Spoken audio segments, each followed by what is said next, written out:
Hello, everyone. Today, I will tell you three stories about dangerous criminals. The first story will be about a dangerous car hijacker in America. Before we start, please subscribe to the channel and like the video. This will help me continue to upload more videos. Enjoy watching. Eric Sterling grew up in a small town in Michigan. Since childhood, he was an introvert, preferring loneliness and dreams of cars to noisy companies of his peers. His father worked as a mechanic at a local auto repair shop, and it was there that Eric first experienced the magic of cars. He could spend hours watching his father work, absorbing knowledge and skills like a sponge. Eric studied well at school, but always remained in the shadows. He had no friends, but he didn't need them. His whole world revolved around cars. He spent every free minute in his father's workshop, first helping with small tasks and then gradually mastering more complex tasks. The father saw passion and talent in his son and was pleased with how quickly Eric learned. By the age of 15, Eric could already disassemble and reassemble the engine, repair the suspension, and even adjust the electronics in the car. But his interests were not limited to repairs. Eric was attracted by the speed, power, and beauty of cars. He dreamed of the day when he could get behind the wheel of a real sports car and feel the adrenaline on the highway. His first car was an old Mustang that sat in the backyard of the workshop. His father helped him put it in order, and now, at the age of 16, Eric took to the road for the first time. This moment changed his life forever. He realized that his calling was cars, but not just as a means of transportation, but as an object of desire and passion. His dreams of luxurious and powerful cars were not limited to just the desire to own them. Eric wanted to become the best of the best, the most skilled and famous car thief America has ever known. Every day he delved deeper into the study of locks, alarms, and security systems. His skill at opening cars grew, and he soon became a true virtuoso. This path to fame and fortune began with a childhood dream and passion for cars, which paved the way for him into the world of criminal mastermind, where speed and agility became his main allies. As Eric grew older, he realized that his skills were no longer enough to achieve his ambitions. He needed a team capable of helping him carry out more daring and complex operations. In college, he met Jack and Sarah, who, like him, were interested in cars. Jack was an excellent programmer and Sarah was an unsurpassed lockpicker. Together they formed a small but very close-knit team.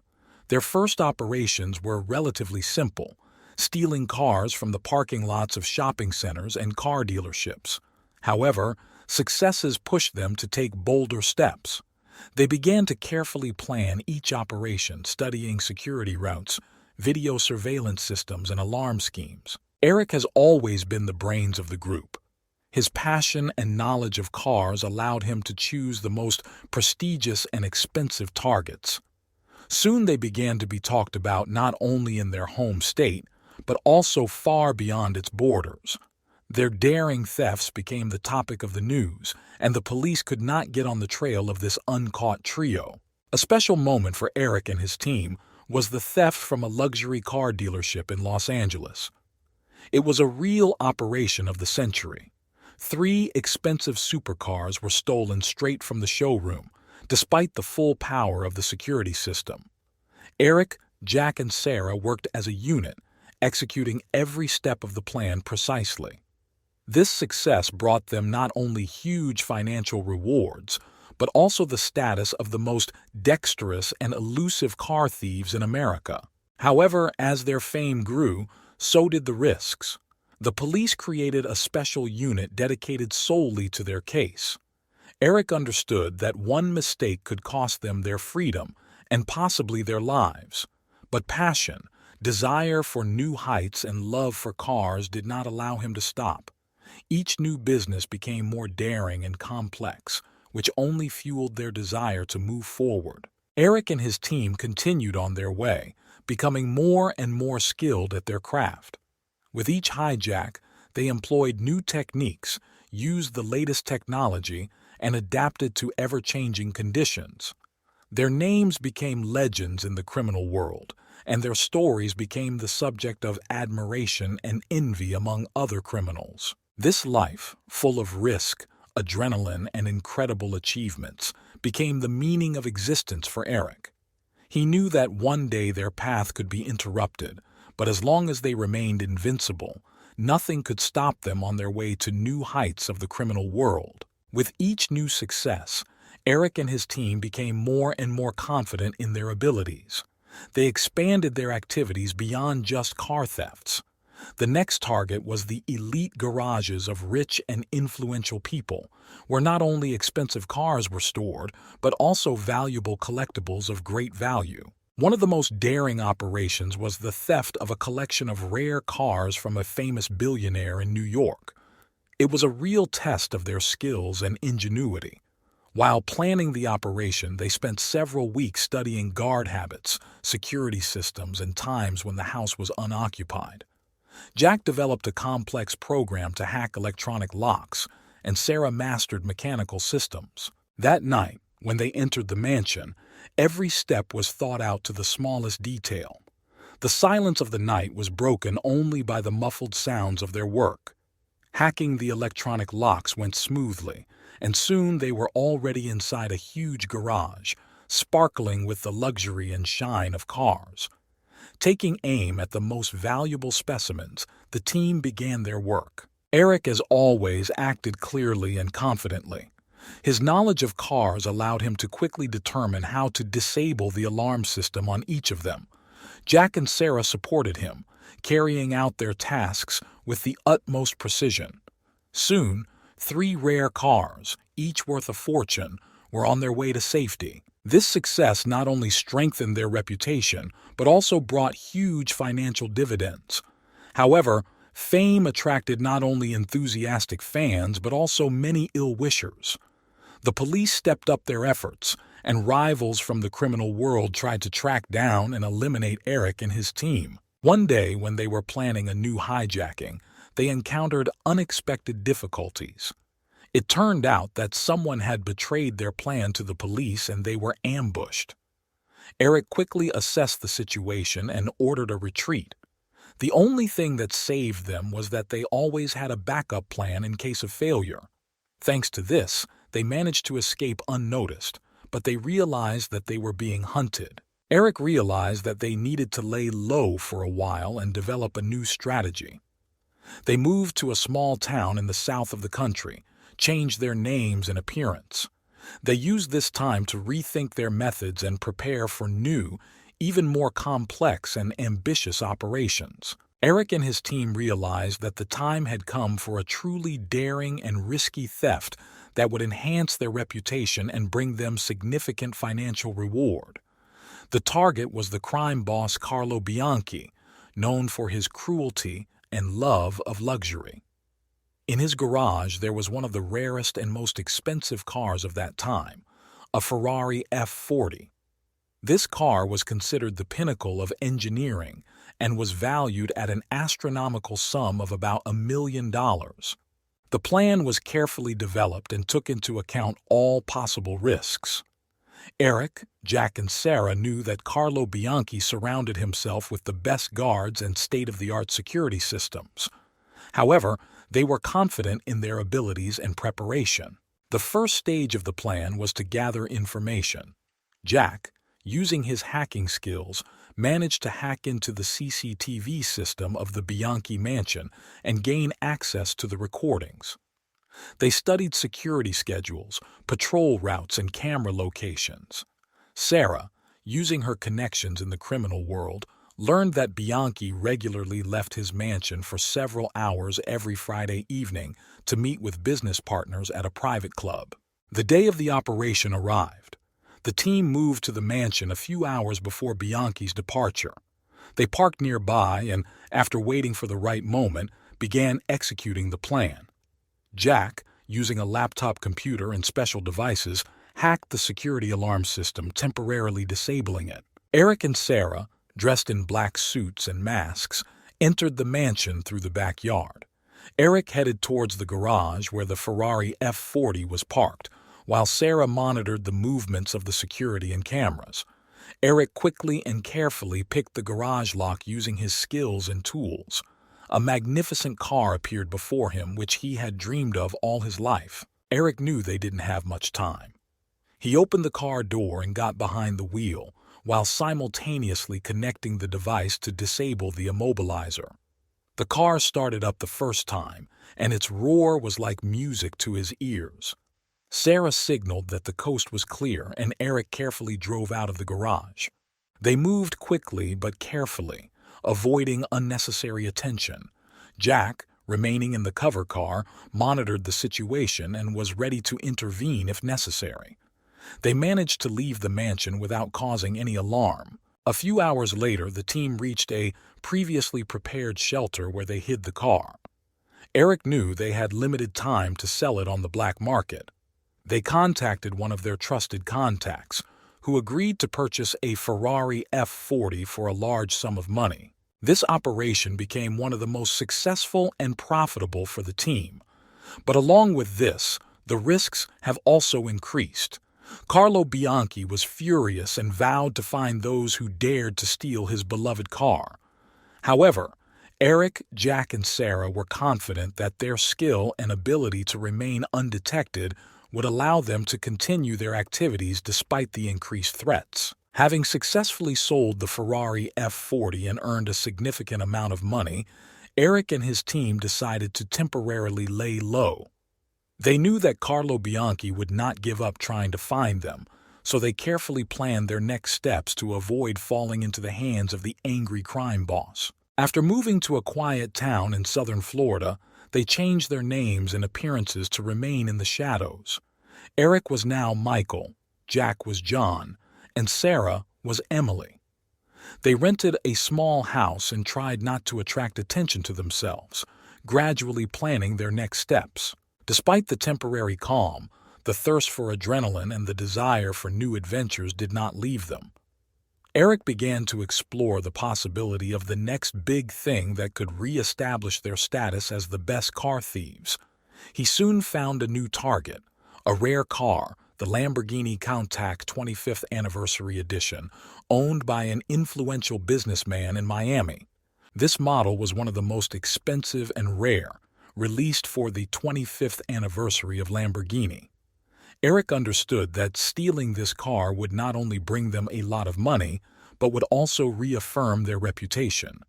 They began preparations for the operation, carefully planning every step. The first step of the plan was to figure out exactly where the car was located and what security systems were protecting it. John, using his hacking skills, was able to hack into the businessman's email and find the information he needed. Emily, using her connections, found out that the businessman throws parties at his yacht club every Saturday, and it was at this time that his mansion remains practically unguarded. The day of the operation arrived. Eric, John, and Emily arrived in Miami a few hours before the party started. They parked nearby and waited for the moment when the businessman left his house. As soon as this happened, they began executing the plan. John hacked the mansion's alarm system, temporarily disabling it, while Emily monitored the movements of the guards. Eric entered the mansion and headed towards the garage. Opening the door, he saw a sparkling Lamborghini Countach, ready to be stolen. Eric quickly and carefully picked the lock and got inside. Using his device, he disabled the immobilizer and started the car. The roar of the engine was like music to his ears. They acted quickly to avoid unnecessary attention. Emily signaled that the coast was clear and Eric drove out of the garage. They moved smoothly and confidently, avoiding police patrols and surveillance cameras. Soon they left the mansion and headed to a previously prepared shelter. A few hours later, the team reached their new hideout. Eric knew they had limited time to sell the car, so they contacted a trusted buyer on the black market. The deal was successful and the Lamborghini Countach was sold for a huge amount of money. This theft re-established their reputation as America's top car thieves. But along with success, risks have also increased. Carlo Bianchi, having learned about the new theft, decided to use all his resources to find and destroy Eric and his team. However, Eric, John, and Emily were confident in their abilities and prepared for new challenges, realizing that every step forward could be their last. With each new successful theft, Eric and his team plunged deeper into the criminal world. They knew that their actions attracted the attention of not only the police, but also other crime bosses. Carlo Bianchi, who did not give up trying to find them, announced a large reward for their heads. Despite this, Eric and his team were not going to stop. Adrenaline, excitement, and huge money spurred them on to new, even more daring operations. The next target was a car that seemed almost out of reach, a Bugatti EB 110 SS, owned by an Arab sheik. This car was not only rare, but also a symbol of luxury and status. The sheikh kept it in his estate on the California coast, surrounded by high walls and protected by the best security systems. Eric and his team realized that this case would be the most difficult of their careers, but also the most profitable. Planning took several months. John hacked several systems to gain access to the mansion's security circuits, and Emily held numerous meetings with informants to learn everything about the habits of the sheik and his guards. The day of the operation arrived. They arrived at the site the day before the start of the event organized by the sheik at his estate. The event attracted many guests, and security was concentrated on the outer perimeter, giving Eric and his team a chance to get inside. They split up to act faster and more coordinated. Emily and John set about distracting the guards and hacking into systems, while Eric headed straight for the garage. Having overcome many security systems, he finally found himself in front of the desired Bugatti. His heart was beating faster, but he kept his cool. Eric quickly picked the locks and got inside. Using a device John developed, he disabled the car's alarm system and started the engine. The roar of the Bugatti EB 110 SS was truly powerful and exciting. Eric carefully pulled out of the garage and headed towards the meeting point with John and Emily. They moved quickly, realizing that they had little time. They soon left the estate and headed for safety. Soon they arrived at a pre-prepared hangar where the buyer was waiting for them. The deal was successful, and the Bugatti EB 110 SS was sold for a record amount. This operation not only brought them a lot of money, but also raised their status to a new level. However, now a real hunt was underway for them. Carlo Bianchi and the sheik joined forces to find and punish the daring car thieves. Eric and his team understood that every step they took had to be carefully thought out and planned to avoid mistakes. They began to develop a new plan, which was to become their largest and most dangerous undertaking. Eric offered to steal a collection of cars from a museum of rare and expensive cars in Las Vegas. This operation required incredible coordination and preparation, but the team was confident in their abilities. They began preparing for a new hijacking, realizing that not only their freedom was at stake, but also their lives. Eric, John, and Emily knew that this step could be decisive in their careers, and they were ready to accept the challenge that fate put before them. Preparing to steal a car collection from a museum in Las Vegas required Eric and his team's utmost concentration and careful planning. They knew that this business would be the most difficult and ambitious of their careers, but also the most profitable.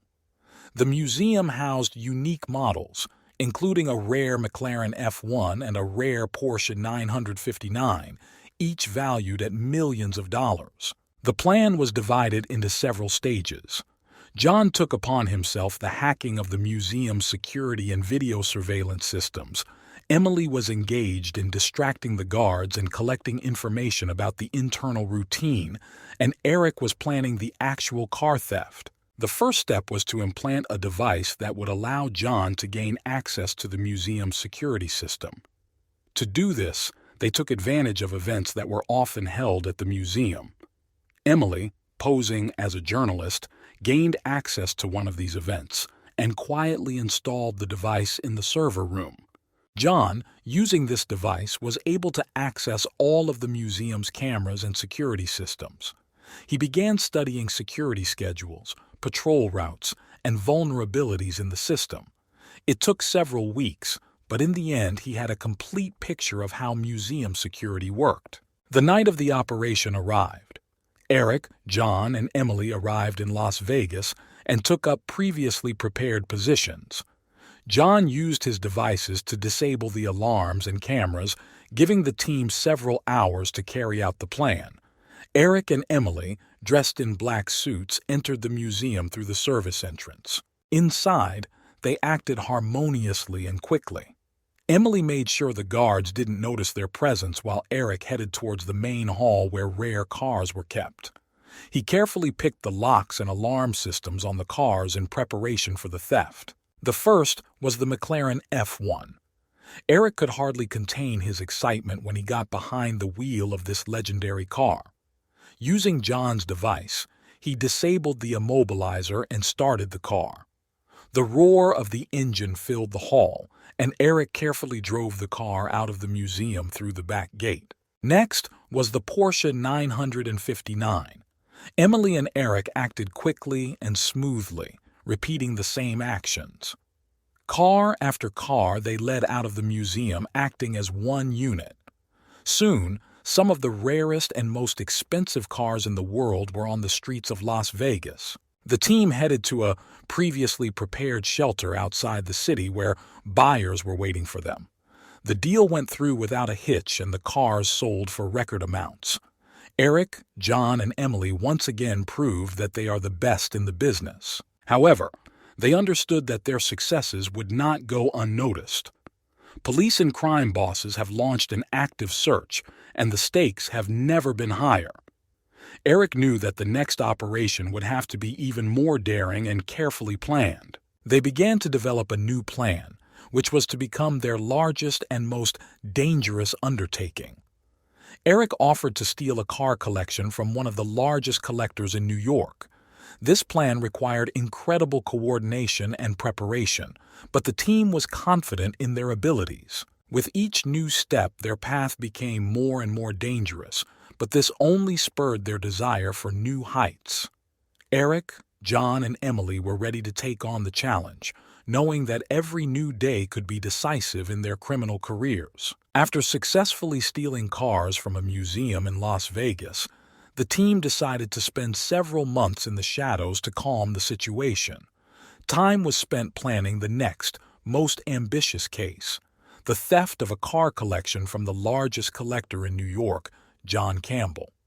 His collection included rare car models, many of which were unique and worth millions of dollars. Eric, John, and Emily knew that this case would require the highest level of preparation and coordination. They started by studying the object. Emily, using her natural charisma, became friends with one of Campbell's security officers, who unknowingly gave her a lot of valuable information about the mansion's security system. John, meanwhile, was hacking and analyzing the security system to identify weaknesses. He discovered that there were certain vulnerabilities in the system that could be exploited. They devised an elaborate plan that involved cutting off the power at a certain point to create chaos and temporarily disable the alarm. The night of the operation arrived and the team began executing the plan. John was busy cutting off the power and hacking the security system. Emily was monitoring the movements of the guards and Eric was preparing to break into the garage. When the power was turned off, Eric and Emily quickly entered the mansion. Eric headed towards the garage where the car collection was located. Using his tools, he picked the locks and began disabling the alarms on the cars. First in line was the legendary Jaguar XJ220, followed by the Ferrari 250 GTO and Aston Martin DB5. Each action was practiced until it became automatic. Emily, keeping an eye on the guards, coordinated their actions, and soon several of the rarest cars were on the street. John, who remained in the cover vehicle, maintained contact and was ready to intervene at any moment. When all the cars were ready to leave, they quickly headed to a previously prepared shelter. They managed to leave the mansion without causing any alarm. On the streets of New York, they moved carefully, avoiding unnecessary attention. Several hours later, they reached a safe place where customers were waiting for them. The deal was successful, and the car collection was sold for huge sums. This theft became the largest and most profitable in their career. But success brought with it new problems. John Campbell was furious, and his connections in the criminal world allowed him to begin hunting down daring car thieves.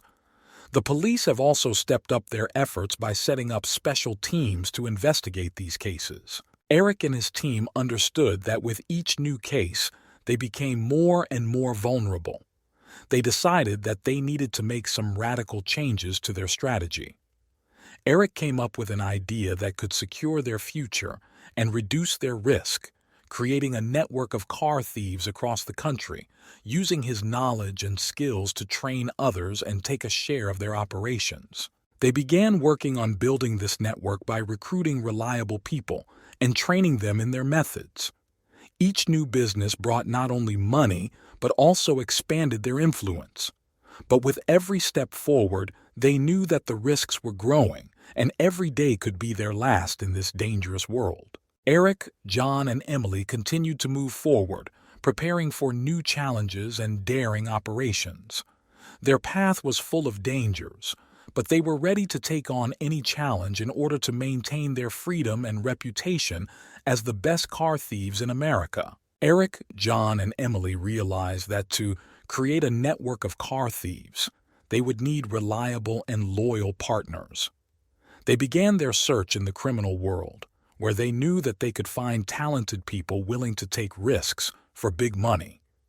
Their goal was to create a group that could operate autonomously, but under their direction, performing complex operations and sharing profits. They decided to start by looking for talented mechanics and burglars who could help them with their new operations. The first candidate who caught their attention was a young and ambitious mechanic named Liam, who worked at one of the best auto repair shops in Los Angeles. Liam was known for his love of cars and his incredible skills in repairing and modifying cars. Emily, using her connections, arranged a meeting with Liam. They met in one of the underground clubs where Liam often visited. Emily immediately caught his attention with her knowledge of cars and offered him the opportunity to make big money if he joined their team. Liam, passionate about the idea of working with the best in the business, agreed. The next step was to find an experienced cracker who could handle the most complex security systems. Eric remembered an old friend named Marcus, who was one of the best burglars in New York. Marcus went underground long ago, but his reputation remained impeccable. John took it upon himself to find Marcus and convince him to join their team. He found Marcus in one of the old abandoned buildings, where he had set up a shelter for himself. John explained to Marcus that they weren't just offering a job, but an opportunity to be part of something bigger. Marcus, tired of living alone and interested in a stable income, agreed to join. The team now had 2 new members and began working on the first operation with an expanded team. The target was an elite auto show in Miami, where the latest Ferrari and Lamborghini models were exhibited. This operation was supposed to be a test for Liam and Marcus. The operation was carefully planned. Liam and Eric had to break into a car dealership and prepare cars for theft, while Marcus and John began hacking security systems. Emily, as always, monitored the movements of the guards and coordinated the team's actions. The night of the operation arrived. They arrived at the scene and took their positions. Marcus, using his skills, hacked the alarm system and disabled the cameras. Eric and Liam got inside the dealership and started working. Liam, using his tools, prepared the cars for theft by disabling their security systems. Eric, supporting him, kept track of time and coordinated actions. Emily signaled that the coast was clear and they began to move the cars out. Every step was worked out to the smallest detail. The cars left the dealership one after another and headed to the meeting point. John and Marcus provided cover and monitored the situation. Soon, all the cars were safe, and the team went to a previously prepared shelter. The operation was a success, and the new team members proved their competence and dedication. Eric, John, Emily, Liam, and Marcus were now a united team, ready for new challenges. They continued to expand their network, recruiting and training new members to become the most powerful and dangerous auto theft ring in America. Their path was full of dangers, but they were confident in their abilities and ready to accept any challenge that might come their way. With each new success, Eric and his team expanded their horizons. They became more daring and inventive in their operations. But one day, they decided to go on a truly grandiose undertaking, which was supposed to forever strengthen their status in the criminal world. The goal was a car auction in Monaco, where the rarest and most expensive cars in the world were sold. This auction was a real event for collectors and lovers of luxury cars. Security was at the highest level. Security systems were the most advanced. But it was precisely these challenges that attracted Eric and his team. They knew that this theft would become a real sensation and bring them a huge fortune. Planning for the operation began several months before the auction. John began researching security, hiring hackers to obtain information about building plans and security protocols. Emily, using her connections in high circles, received an invitation to the auction under the guise of a journalist. Liam and Marcus began preparing equipment and tools for breaking into and transporting cars. On the day of the auction, the team was ready. Emily, dressed in an elegant dress, easily blended into the crowd of guests. She monitored the situation and relayed information to the team. John, Liam, and Marcus settled down in the underground parking lot, where they waited for the right moment to act. When the main auction began, Emily gave the signal. John hacked the security system and temporarily disabled the cameras and alarms. Eric and Liam quickly entered the underground garage, where the cars were for sale. They began work to disable the alarms on the cars and prepare them for removal. Marcus used his skills to hack the locks and ignition systems. Emily, meanwhile, distracted the attention of the guards, creating the appearance of a normal report. Soon the three most expensive cars, the Bugatti Type 57 SC Atlantic, the Ferrari 250 GT California Spider, and the Aston Martin DB4 GT Zagato, were ready to go. They acted quickly and smoothly. John controlled the security systems, Liam and Marcus prepared the cars, and Eric coordinated the actions. Emily signaled that the security began to suspect something was wrong, and the team began to leave. Suddenly, their plan was in jeopardy. One of the guards noticed strange movements on the cameras and the alarm was raised. Eric, realizing that they did not have time, ordered to act according to Plan B. They drove the cars out of the garage at full speed, breaking through the gate and leaving destruction in their wake. The chase was inevitable. Auction security and Monaco police began a pursuit. Eric, Liam, and Marcus, driving their trophies, raced through the narrow streets of Monaco, avoiding roadblocks and patrols. John and Emily followed in a cover car, ready to intervene at any moment. The pursuit lasted several hours. Eric used his driving skills to elude his pursuers, making his way through a maze of streets and tunnels. The team acted as a single unit, and they managed to evade pursuit, crossing the border into Italy. They reached a previously prepared shelter in the mountains where buyers were waiting for them. The deal was successful and the cars were sold for record amounts. This theft became a real sensation in the criminal world and raised the reputation of Eric and his team to a new level. However, they knew that now they would be hunted with redoubled force. Carlo Bianchi and other crime lords joined forces to find them. Police have also stepped up their efforts by creating an international team to nab daring car thieves. Eric and his team knew they needed to make some radical changes to their strategy. They began planning their next steps, realizing that each new operation could be their last. But the excitement, the thirst, yes, new challenges and the desire for perfection did not allow them to stop. Eric proposed a new, even more ambitious plan: to steal a rare prototype car that was created exclusively for racing and not intended for sale. This car was kept in the private collection of one of the richest and most influential people in the world, media tycoon Alexander Walter.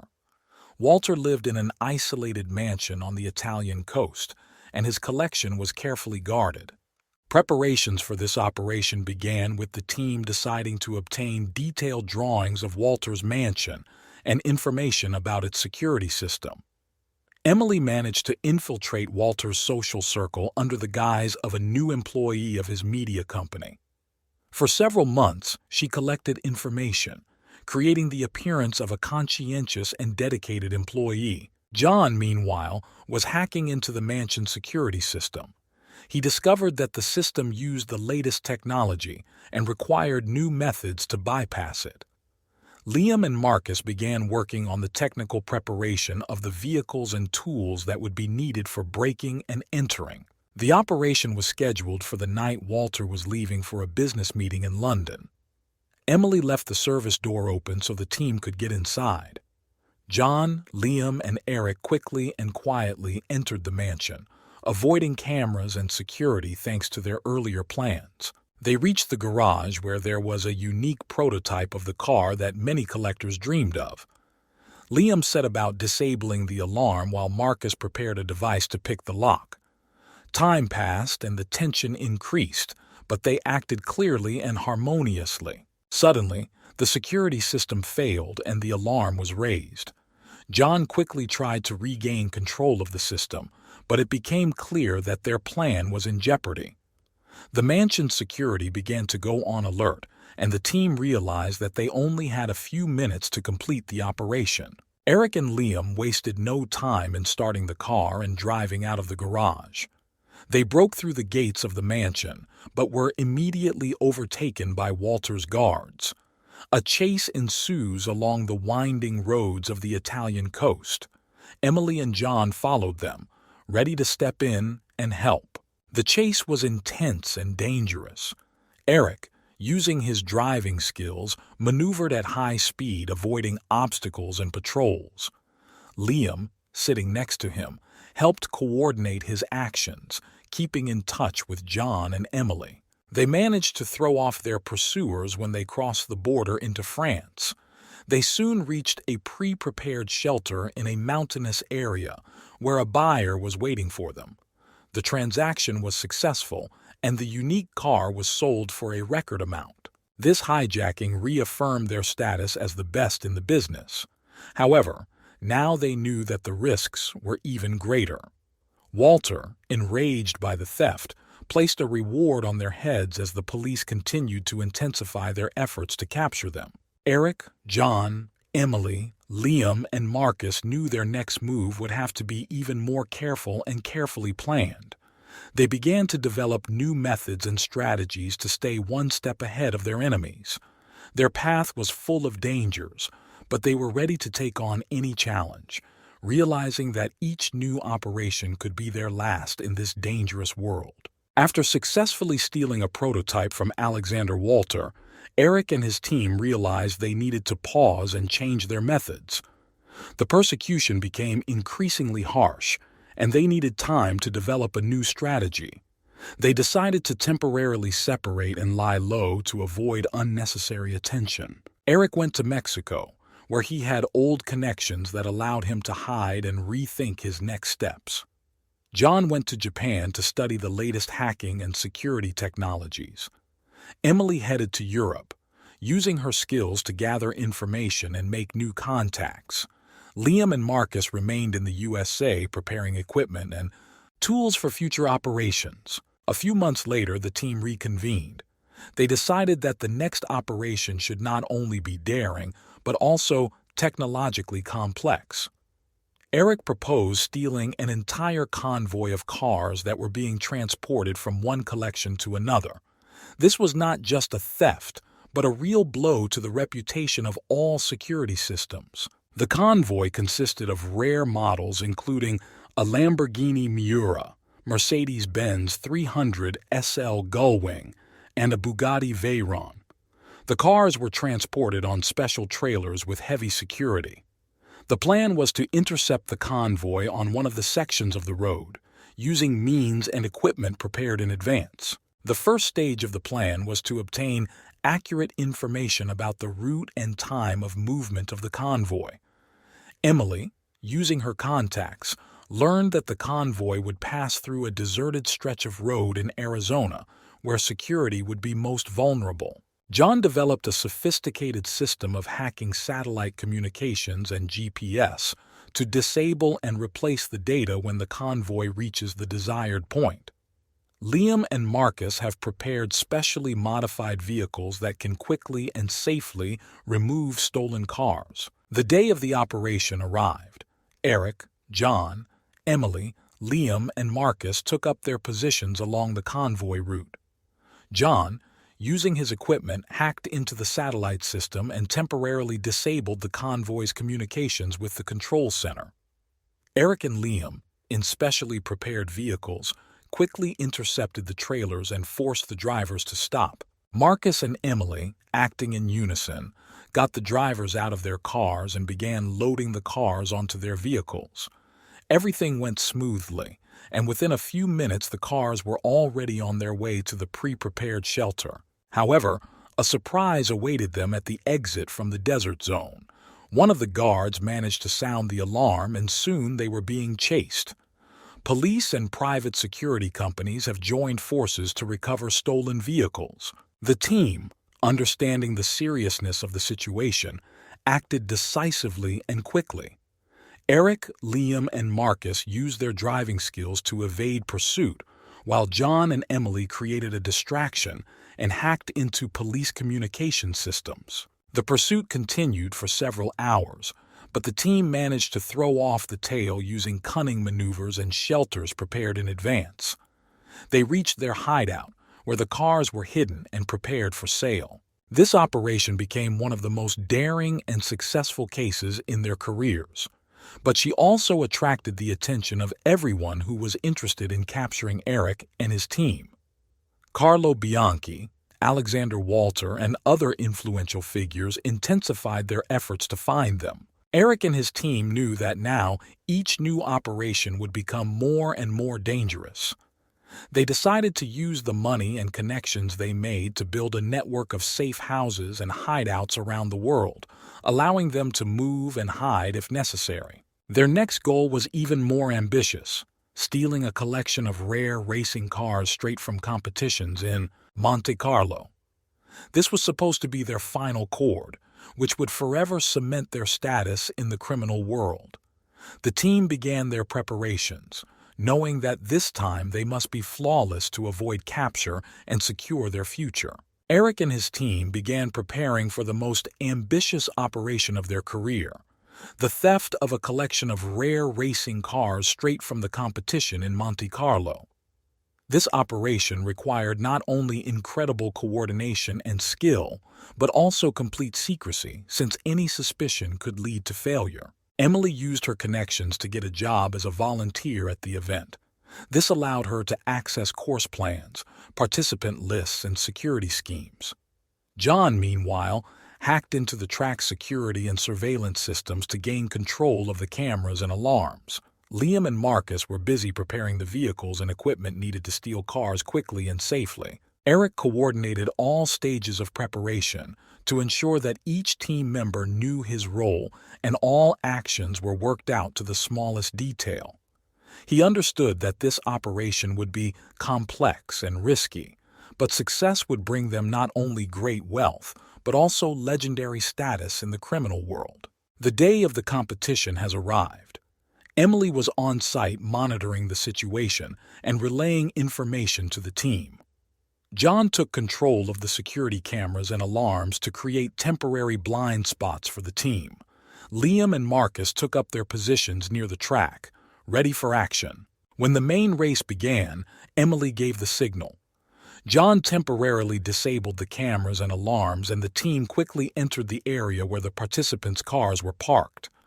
Liam and Marcus began picking locks and disabling car alarms. Eric kept track of time and coordinated actions. They first stole a rare McLaren F1 GTR, then a Ferrari 250 LM and a Porsche 917K. Every action was practiced to the point of automaticity, and soon several of the most valuable vehicles were on their way to the evacuation point. However, despite all the precautions, security noticed their actions. The chase began. Eric, Liam, and Marcus, driving stolen cars, raced through the streets of Monte Carlo, avoiding roadblocks and patrols. Emily and John followed them, keeping in touch and helping them avoid traps. The chase was intense and dangerous. Eric, using his driving skills, maneuvered at high speed to avoid his pursuers. Liam and Marcus acted in harmony, supporting each other every step of the way. John used his hacking skills to hack into police communication systems, creating false signals and creating distractions. Soon they reached a pre-prepared shelter in the mountains, where buyers were waiting for them. The deal was successful, and the cars were sold for record amounts. This hijacking was not only the most profitable, but also the most daring in their careers. However, now they were pursued not only by crime bosses, but also by international law enforcement agencies. Eric and his team knew that they were the #1 target for anyone who wanted to catch the world's most notorious car thieves. They decided to temporarily go their separate ways and lay low, using their networks of safe houses around the world. Eric headed to South America, John to Asia, Emily to Europe, and Liam and Marcus remained in the United States. They kept in touch and planned their next steps, knowing that they were facing a new chapter in their lives. Despite all the dangers, they were not going to stop. Their path was full of adrenaline, dangers, and new challenges, but they were ready to take on any of them. Their story continued, and each new day brought new opportunities and new threats. They knew that there were still many adventures ahead, and they were ready for any development of events. Eric, John, Emily, Liam, and Marcus decided that they needed to not only go into hiding, but also use their abilities to create something greater. They decided to found their own criminal empire which could operate autonomously but under their leadership. They began to build their networks in every corner of the world, finding and training new talented people. Eric, while in South America, focused on creating a network of safe houses and shelters. He knew that secure shelters were essential to the safety of the team and their operations. Soon he found an old friend named Juan, who became his partner in this business. Together they created a network of shelters that stretched from Argentina to Mexico. John, while in Asia, began studying the latest technologies and developments in the field of cybersecurity. He made contact with local hackers and engineers to create an impenetrable defense for their operations. His goal was to create a system that would allow the team to stay one step ahead of law enforcement. Emily, returning to Europe, continued to use her connections and skills to gather information and make new contacts. She began working with local criminal groups to create a network of informants and agents who could alert them to possible threats and provide support when needed. Liam and Marcus, who remained in the USA, began developing the team's technical base. They began working on new devices and technologies that could make it easier to steal cars and hack security systems. They also continued to train new team members to create a strong and cohesive group of specialists. A few months later, the team reconvened to discuss their future plans. They decided that their next goal would be to establish a base on a small island in the Caribbean. This island, virtually uninhabited and surrounded by dense forests, would have been an ideal location for their operations. They arrived on the island and began building their base. It was not easy, but thanks to their skills and resources, they quickly turned the island into an impregnable fortress. Here they could plan their operations, train new team members, and hide from their pursuers. One day, when the base was almost completed, they received information about a rare car auction that was to take place at a private event in Dubai. This auction attracted the attention of the richest collectors and crime bosses from all over the world. Eric and his team realized that this was an ideal opportunity not only to make money, but also to strengthen their reputation. Planning began immediately. Emily took it upon herself to obtain invitations to the event, using her connections in high society. John began studying Dubai's security systems and developing a hacking plan. Liam and Marcus prepared the technology and equipment needed to steal cars. The day of the auction arrived. Emily, dressed in an elegant evening dress, easily blended into the crowd of guests. She monitored the situation and relayed information to the team. John hacked the security systems and temporarily disabled the cameras and alarms. Eric, Liam, and Marcus entered the area where the cars were displayed. Every action was carefully planned. Eric and Liam quickly picked the locks and turned off the car alarms while Marcus coordinated their efforts. Soon, several of the most expensive cars were on their way to the evacuation point. The operation was successful and the team was able to escape unnoticed. They brought the cars to their island and sold them for huge sums of money.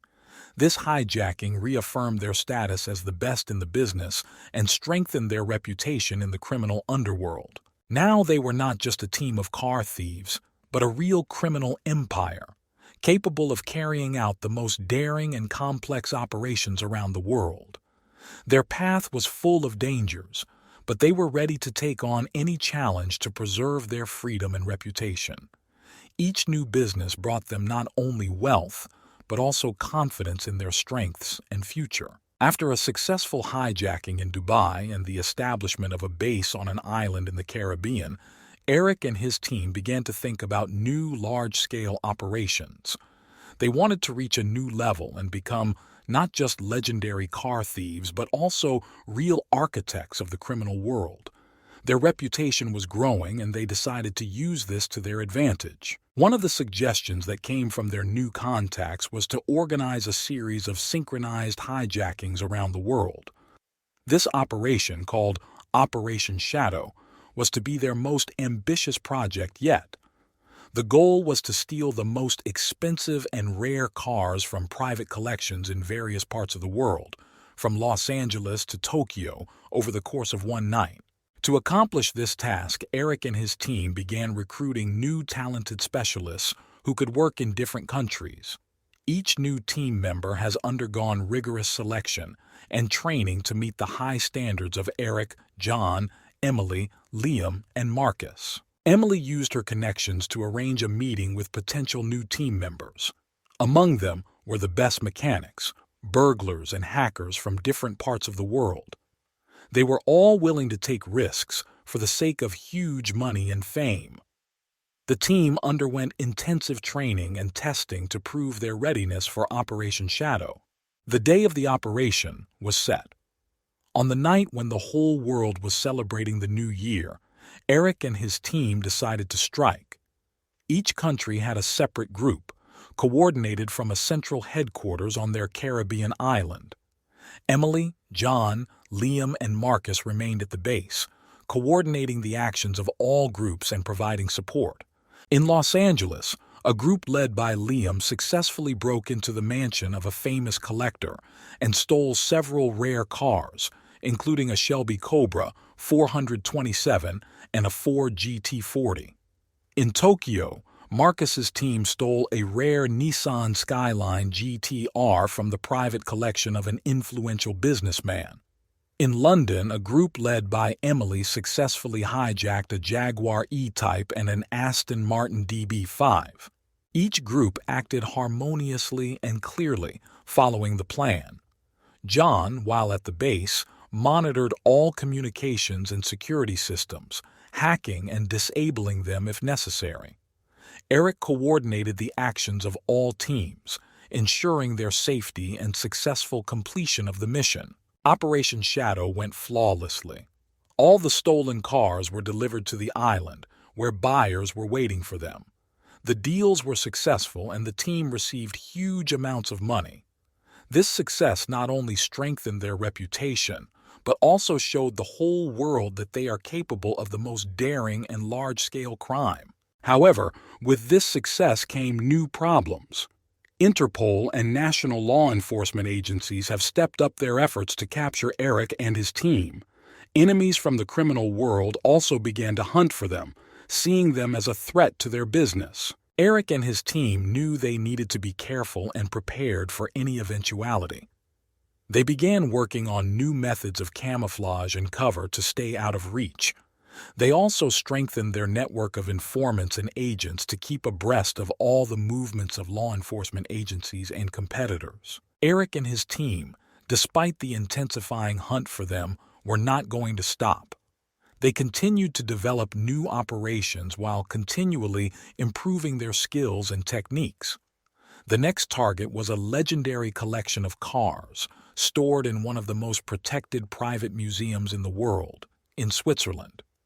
This museum belonged to a tycoon named Gunther Stolz, who was famous for his obsession with persecution and security measures. The team knew that this operation would require incredible preparation and precise planning. John took it upon himself to hack the museum's security systems. He spent several weeks studying every detail of the system, developing ways to bypass it. Emily, using her connections, learned that Stolz was organizing an annual reception to which he invited the best collectors and businessmen from all over the world. It was the perfect time for the operation. Liam and Marcus prepared special equipment and vehicles capable of quickly and silently towing cars. Eric coordinated all activities to ensure that each team member knew their role and that all activities were executed to the smallest detail. The day of the reception arrived. Emily, dressed in a luxurious evening dress, entered the event under the guise of a journalist. She monitored the situation inside and relayed information to the team. John hacked the security system and temporarily disabled the cameras and alarms. Liam and Marcus, being on the approaches to the museum, were waiting for a signal to act. When everything was ready, Emily gave the signal.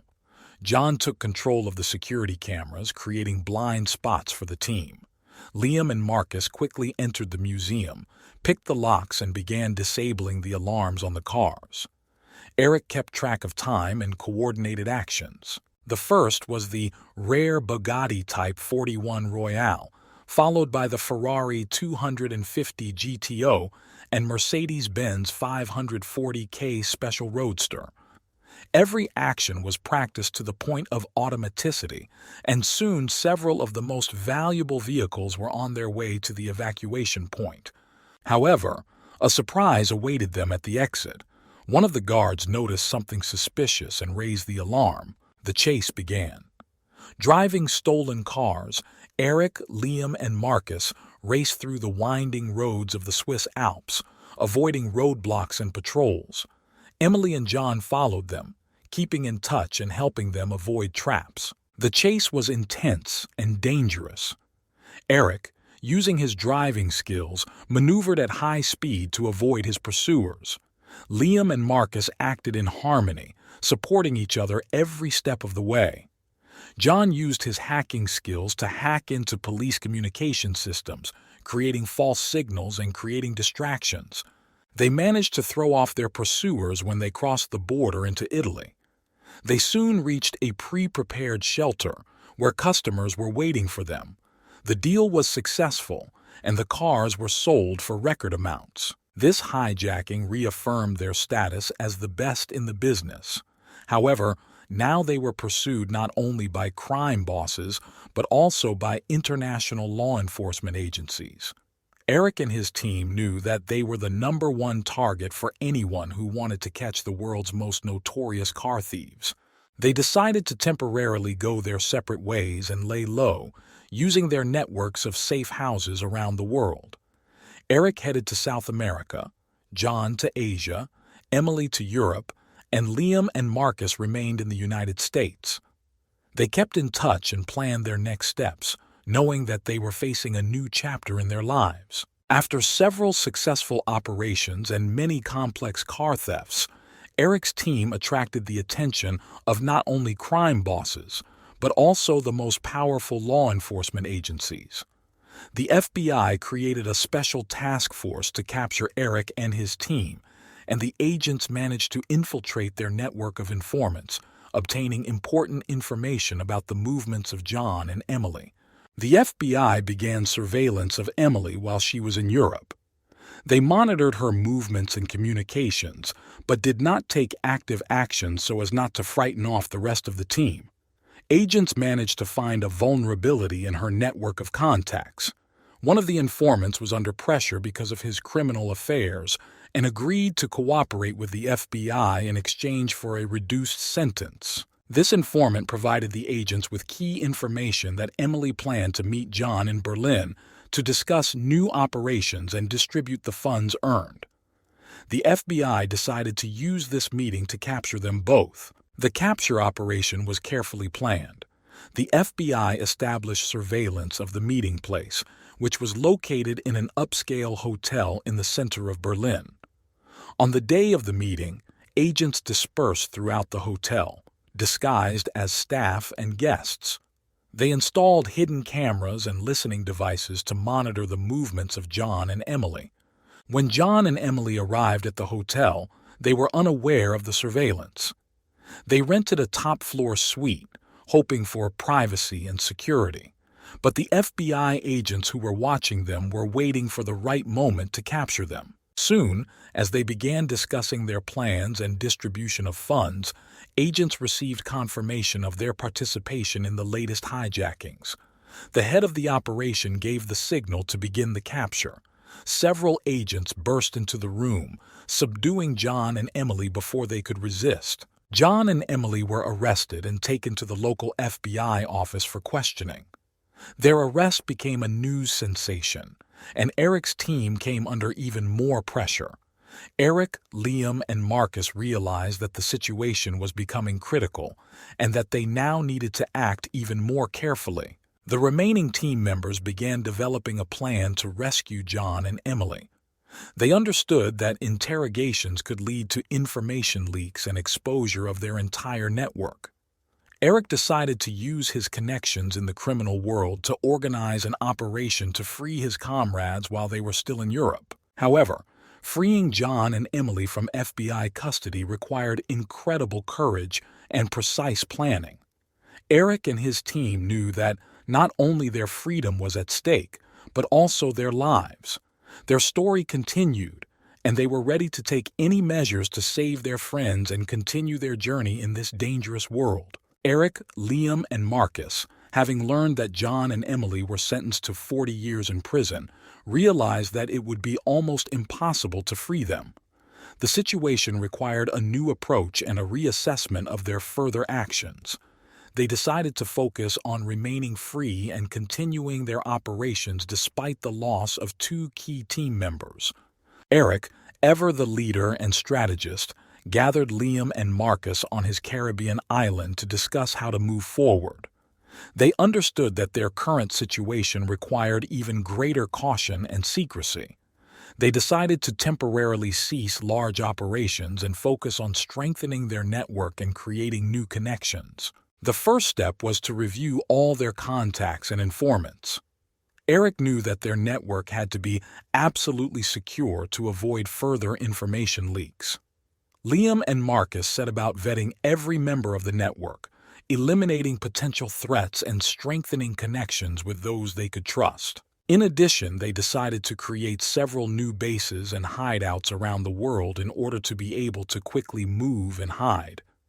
Eric went to South America, where he began to build a new base deep in the jungle. Liam headed to Asia to set up a hideout in one of the densely populated cities, while Marcus remained in the United States, strengthening their position there. Despite the difficult times, the team did not lose hope and continued to work on new projects. They understood that they had to be prepared for any eventuality and stay one step ahead of their enemies. Eric also began to explore the possibility of conducting operations that would not require the immediate presence of a team, using remote methods and technologies. One day, when Eric was in South America, he received information about a rare and unique car kept in the private collection of one of the local oligarchs. This car was not only valuable in itself, but also a symbol of wealth and power. Eric realized that stealing this car would be a great way to show that the team was still on top. The operation was carefully planned. Liam, while in Asia, coordinated with local informants and prepared equipment. Marcus, who remained in the United States, was involved in hacking security systems and providing communications. Eric, while on site, personally took on the mission. The night of the operation arrived. Eric, using his skills and knowledge, entered the territory of the oligarch's mansion. He quickly and silently picked the locks and turned off the car alarm. It was a rare and beautifully preserved Lamborghini Miura SV, one of the most valuable cars in the world. When the car was ready for removal, Eric noticed that the security began to suspect something was wrong. He quickly started the car and headed towards the exit. Soon the chase began. Eric, using his driving skills, maneuvered at high speed through narrow streets, avoiding pursuit. Liam and Marcus monitored the situation and helped Eric avoid traps and patrols. In the end, Eric was able to throw off his pursuers and reached a pre-prepared shelter where buyers were waiting for him. The transaction was successful and the car was sold for a record amount. This hijacking reaffirmed the team's status as the best in the business, despite the loss of John and Emily. Eric, Liam, and Marcus realized that they could continue their operations and stay on top if they acted smartly and carefully. Their story continued, and they were ready to take on any challenge that fate might throw at them. They knew that there were still many trials and adventures ahead, but they were confident in their strength and readiness to continue their journey in this dangerous world. After successfully stealing a Lamborghini Miura SV in South America and selling it for a record amount, Eric and Liam knew they had to be even more careful. However, there was a vulnerability on their team: Marcus. He remained in the U.S., continuing to work on hacking and security techniques. The FBI, one step closer to capturing them, continued its efforts to capture the remaining members of the team. Marcus, despite his caution, knew that his presence in the United States was risky. He constantly changed places of residence and used various methods of concealment, but even the most careful precautions can fail. The FBI, using advanced technology and agents, began to closely monitor his movements. One of Marcus's main mistakes was using old contacts to obtain new false documents. One of his old acquaintances, under pressure from the FBI, agreed to a deal with law enforcement agencies.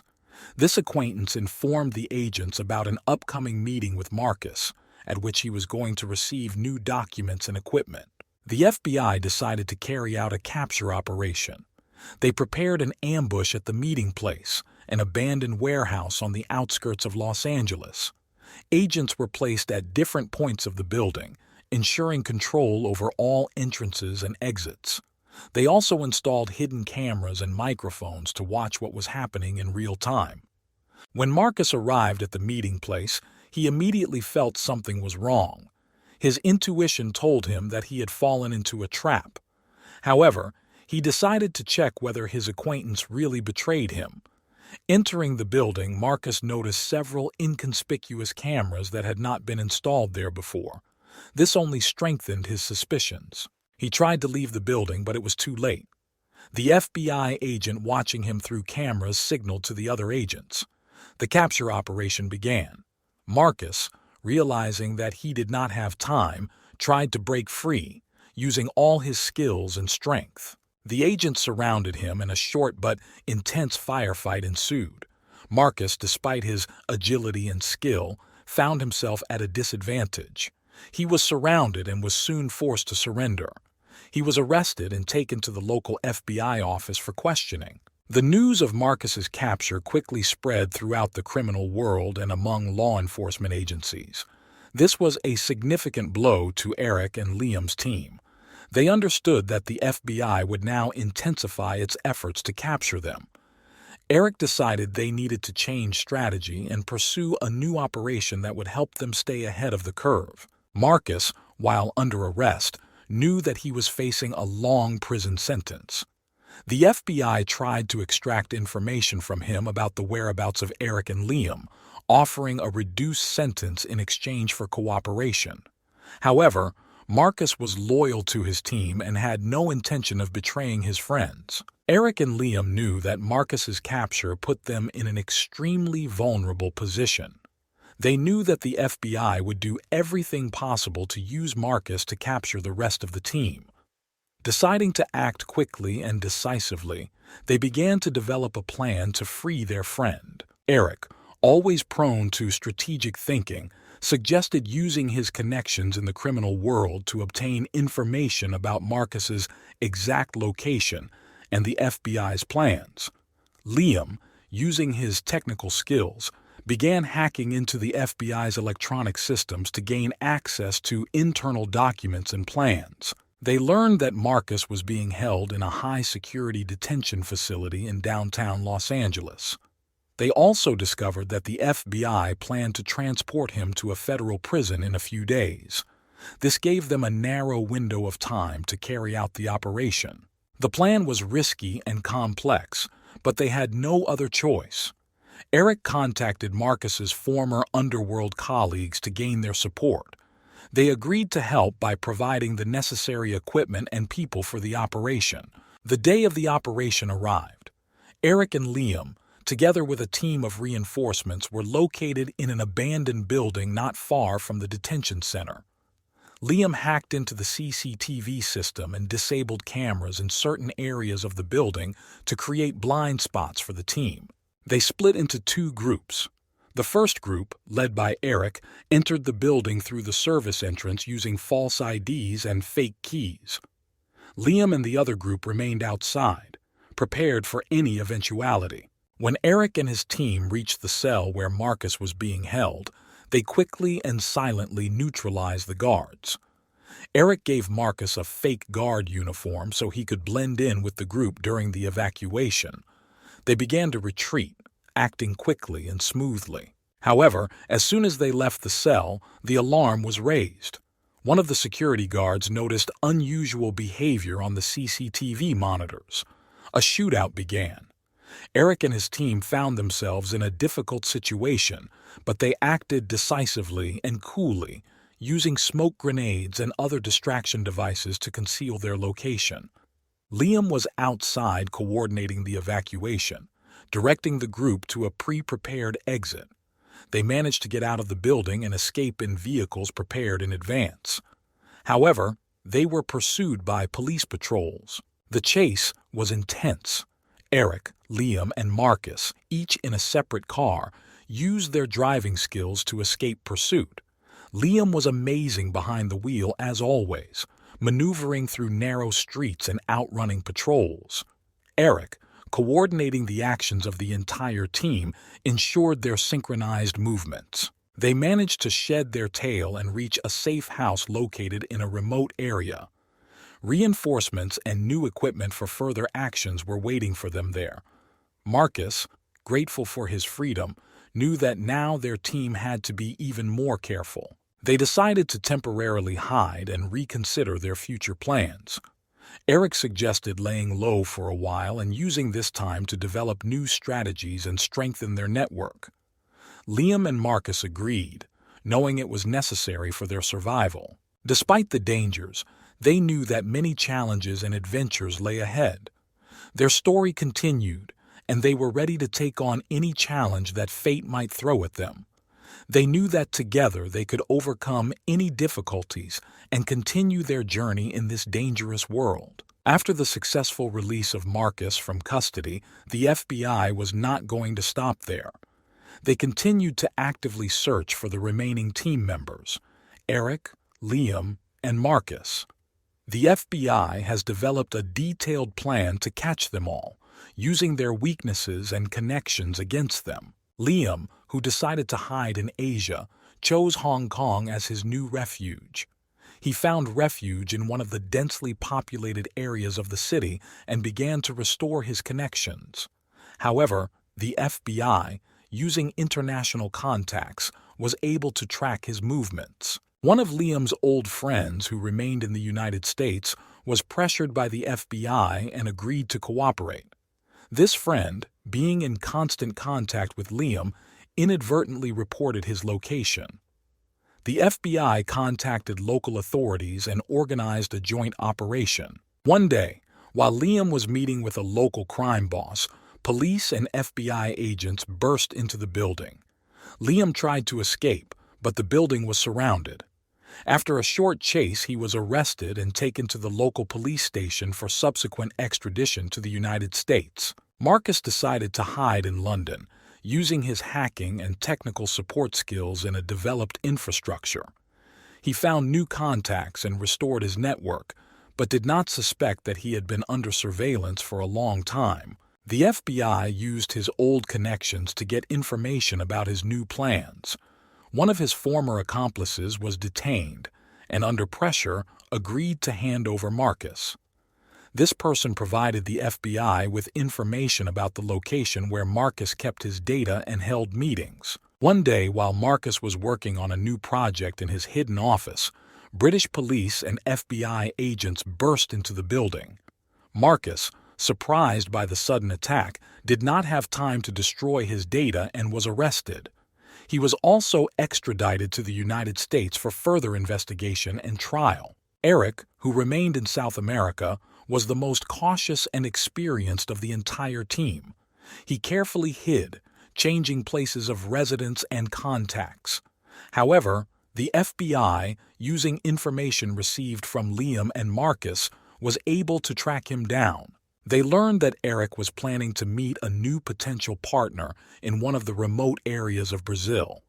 The FBI organized a complex operation involving local law enforcement agencies. They prepared carefully, knowing that Eric would be extremely careful. When Eric arrived at the meeting place, he immediately felt something was wrong. But it was already too late. Surrounded by FBI agents and local police, he realized there was no escape. After a short chase, Eric was arrested and brought to the United States for trial. All three, Eric, Liam, and Marcus, were arrested and extradited to the United States. Their arrests became a sensation, and news of this quickly spread throughout the world. The FBI achieved its goal by catching the most famous and dangerous car thieves of our time. Now the team found themselves in prison, awaiting long trials and sentences. Despite the loss of freedom, they knew that their legend would live long, and their story would become one of the most exciting in the world of crime. Eric, Liam, and Marcus were imprisoned under maximum security, but even behind bars their influence and reputation remained unshakable. Their experience and skills helped them adapt to new conditions, and they continued to maintain their criminal connections, although with less activity. Thanks to their authority, they quickly gained respect among other prisoners. Eric, Liam, and Marcus have created their own small empire inside the prison, helping other prisoners and resolving conflicts. They established contacts with criminal groups around the world, which allowed them to remain at the top of the criminal world despite their imprisonment. Over time, their influence began to wane, and they began to think about how to live out their remaining years in prison. They decided to use their knowledge and experience to help other prisoners find a path to rehabilitation and change their lives. Eric began organizing educational programs and workshops for prisoners, teaching them skills that could help them find work upon release. Liam used his technical skills to create educational materials and programs, while Marcus coordinated and established contacts with external organizations willing to help rehabilitate prisoners. Despite all the difficulties, Eric, Liam, and Marcus made their mark on the criminal world. Their name has become a symbol of skill and ability to circumvent the law, even while behind bars. But ultimately, they decided to use their knowledge and experience for the benefit of others, helping prisoners find a new path and change their lives. Their story became legendary, and many prisoners, inspired by their example, began to strive for change and rehabilitation. Eric, Liam, and Marcus, despite their backgrounds, were able to find a way to leave a positive mark and contribute to society, even while in prison. Their path was full of trials and difficulties, but they were able to find the strength and wisdom within themselves to change their lives and the lives of other people for the better. Second story of the criminal. The 1950s saw many social and economic changes unfold in America, but nothing could prepare the country for the emergence of one of the most dangerous drug traffickers of his time, Marcus Reeder. He was born in a poor area of New York, where criminal elements and violence were part of everyday life. Marcus grew up in a large family where his parents struggled to feed their children. In the evenings, when the city fell silent, the sounds of police sirens and street fights reached their small apartment on the top floor of a dilapidated building. Marcus's father, working several low-paying jobs, was often too tired to pay attention to raising the children, and his mother was constantly busy with the younger ones. From an early age, Marcus was distinguished by a sharp mind and an irresistible desire to get out of poverty. He was an average student at school, but always found ways to make money on the side, from doing small errands for neighbors to selling newspapers on street corners. At the age of 14, he first encountered the world of crime. His older brother, Johnny, was involved in a small gang that engaged in theft and extortion.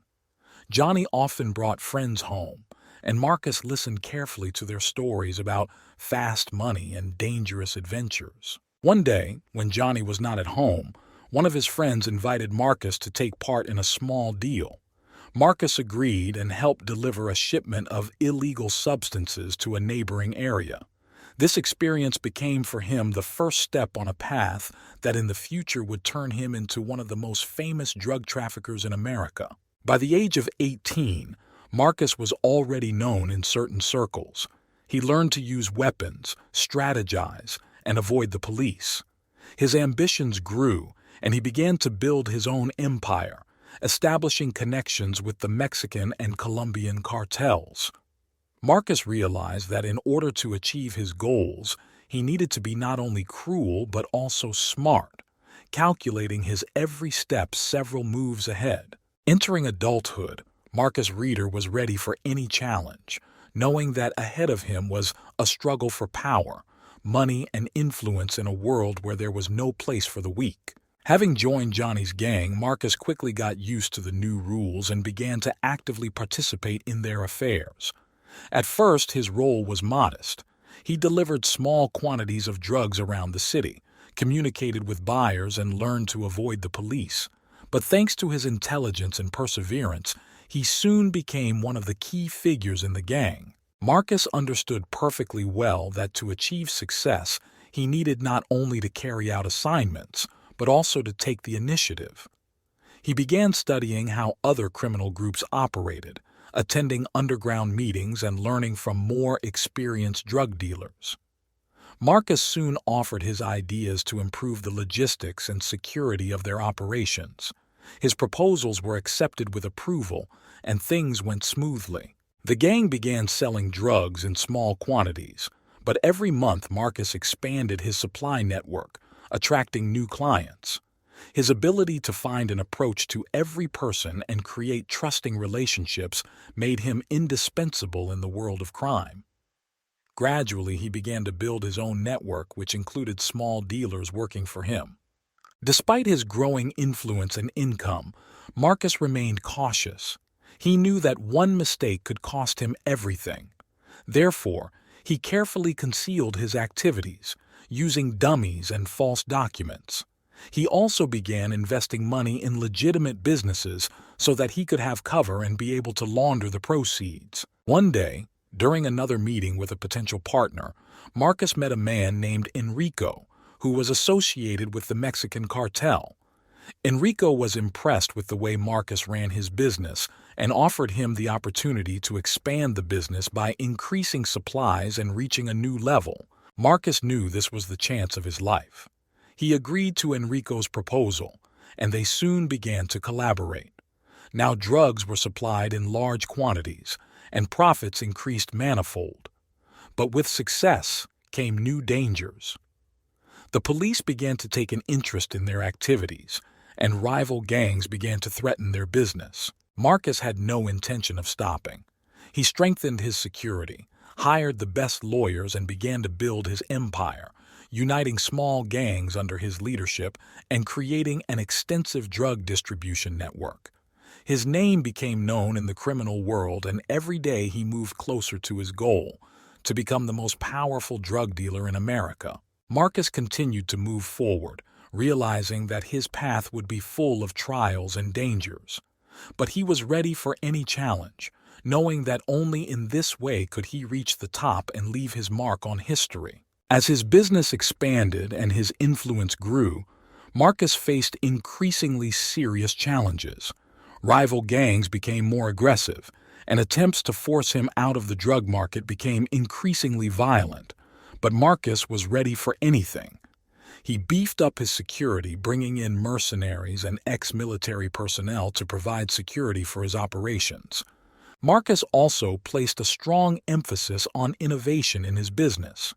He understood that, in order to stay on top, he had to be one step ahead of the competition and the police. Therefore, he began to introduce new technologies into his activities, including encrypting communications and creating complex money laundering schemes. Marcus also began investing in research and development to improve product quality and create new types of drugs that could take over the market. However, along with success, attention to his person also grew. Police and federal agents began actively investigating his activities, seeking to catch him red-handed. One of Marcus's most persistent pursuers was Detective Thomas Kincaid, who devoted his career to the fight against drug trafficking.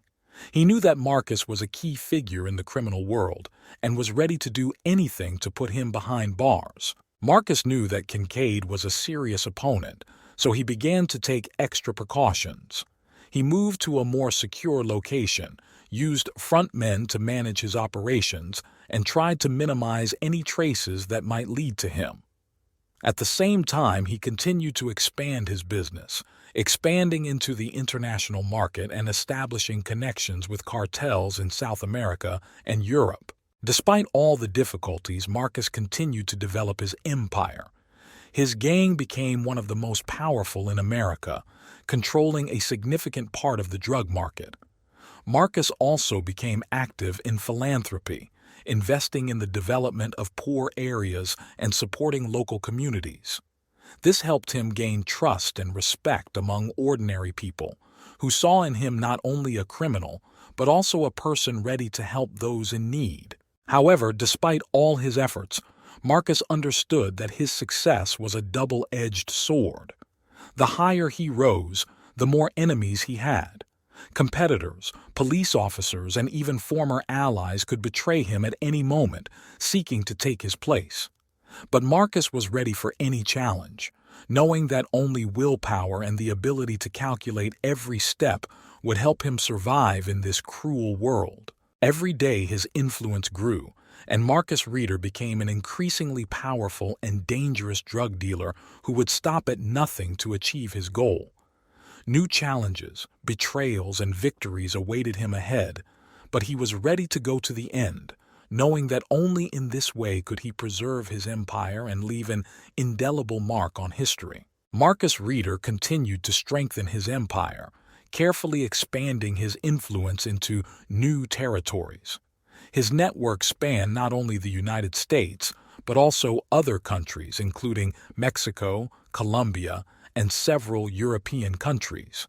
His operations became more complex and his methods more sophisticated. He implemented a system of code words and encrypted messages to minimize the risk of discovery. Marcus decided to attract the best specialists in various fields to his team. He hired former intelligence agents, experienced financiers, and technologists to help him create an impenetrable defense for his business. Thanks to their help, he was able to develop new smuggling and money laundering schemes, which made his activities almost undetectable by law enforcement agencies. However, along with success, the number of enemies also grew. Rival gangs did not want to put up with his dominance and tried to undermine his influence by any means. Several times they made attempts on his life, but thanks to precautions and reliable security, Marcus remained unharmed each time. One of the most serious tests was the betrayal of one of his close associates. Internal strife and a thirst for power meant that Marcus was forced to take drastic measures to maintain control of his empire.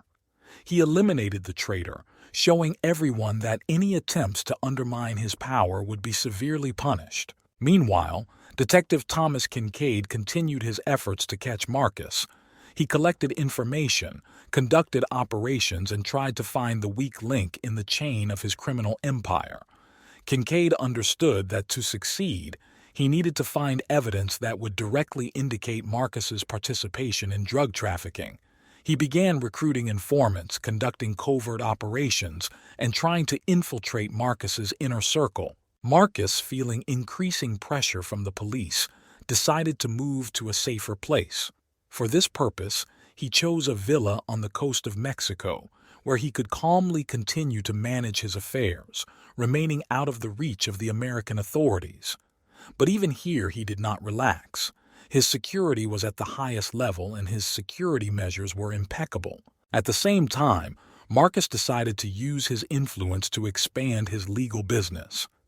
He began investing in construction, agriculture, and technology, creating a powerful economic empire that helped launder money and provided an additional source of income.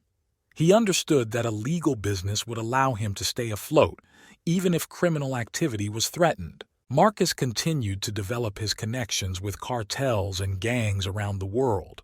His name became a symbol of power and cruelty, and his business became an example of successful management of a criminal empire. He knew that new challenges and dangers awaited him ahead, but he was confident in his strength and readiness to fight to the end. His story continued, and Marcus Reeder remained one of the most dangerous and powerful drug traffickers of his time, leaving no chance for anyone to threaten his empire. Marcus Reeder continued to successfully manage his empire, despite constant threats and challenges. His villa in Mexico became not only his refuge, but also a strategic center from which he coordinated his operations around the world. Here he held meetings with representatives of cartels and gangs, concluded new agreements, and developed plans to expand his influence. However, at the same time, Thomas Kincaid did not stop in his efforts. He assembled a team of the best detectives and analysts who worked to expose Marcus's activities. Kincaid realized that a direct confrontation with Marcus might be too dangerous, so he decided to take a more subtle approach. He began planning a series of operations to apprehend Marcus's closest associates, hoping that this would weaken his position and provide important evidence. Meanwhile, Marcus expanded his network, establishing contacts with new partners in Asia and Africa. He began using front companies to transport drugs, which allowed him to further complicate the work of law enforcement agencies. His methods became more and more sophisticated, and his security became more vigilant. One day, at one of the meetings, Marcus met a Chinese businessman named Li Cheng, who offered him cooperation in the field of drug smuggling through sea routes. Marcus saw this as an opportunity to strengthen his position and agreed to the offer. Li Cheng turned out to be an experienced and reliable partner, and their joint activities quickly brought great profits. But as Marcus's empire grew, so did the risks. One night, while Marcus was relaxing in his villa, his guards discovered the break-in. A group of mercenaries tried to attack him, but thanks to the coordinated work of the guards and Marcus's personal vigilance, the attack was repelled. After this incident, Marcus decided to strengthen security measures and hired the best security specialists to prevent this from happening again. At the same time, Kincaid continued his investigations. He received information about Marcus's meeting with Li Cheng and began to develop a plan to apprehend them. Kincaid knew this would be a complex operation requiring the coordination of international law enforcement agencies, but he was confident in his abilities and willingness to see it through to the end. Marcus, feeling increasing pressure from the police, began to suspect that there might be a traitor in his circle. He conducted an internal investigation and identified several people who may have provided information to the police. These people were immediately eliminated, and Marcus increased precautions to avoid similar situations in the future. Despite all the difficulties, Marcus Reeder continued to build his empire. His influence grew and he became more and more powerful. He understood that new trials and dangers awaited him, but he was confident in his strength and readiness to fight to the end. His story continued, and each new day brought new challenges and victories. Marcus knew that only his tenacity and ability to stay one step ahead would allow him to maintain his place at the top of the criminal world.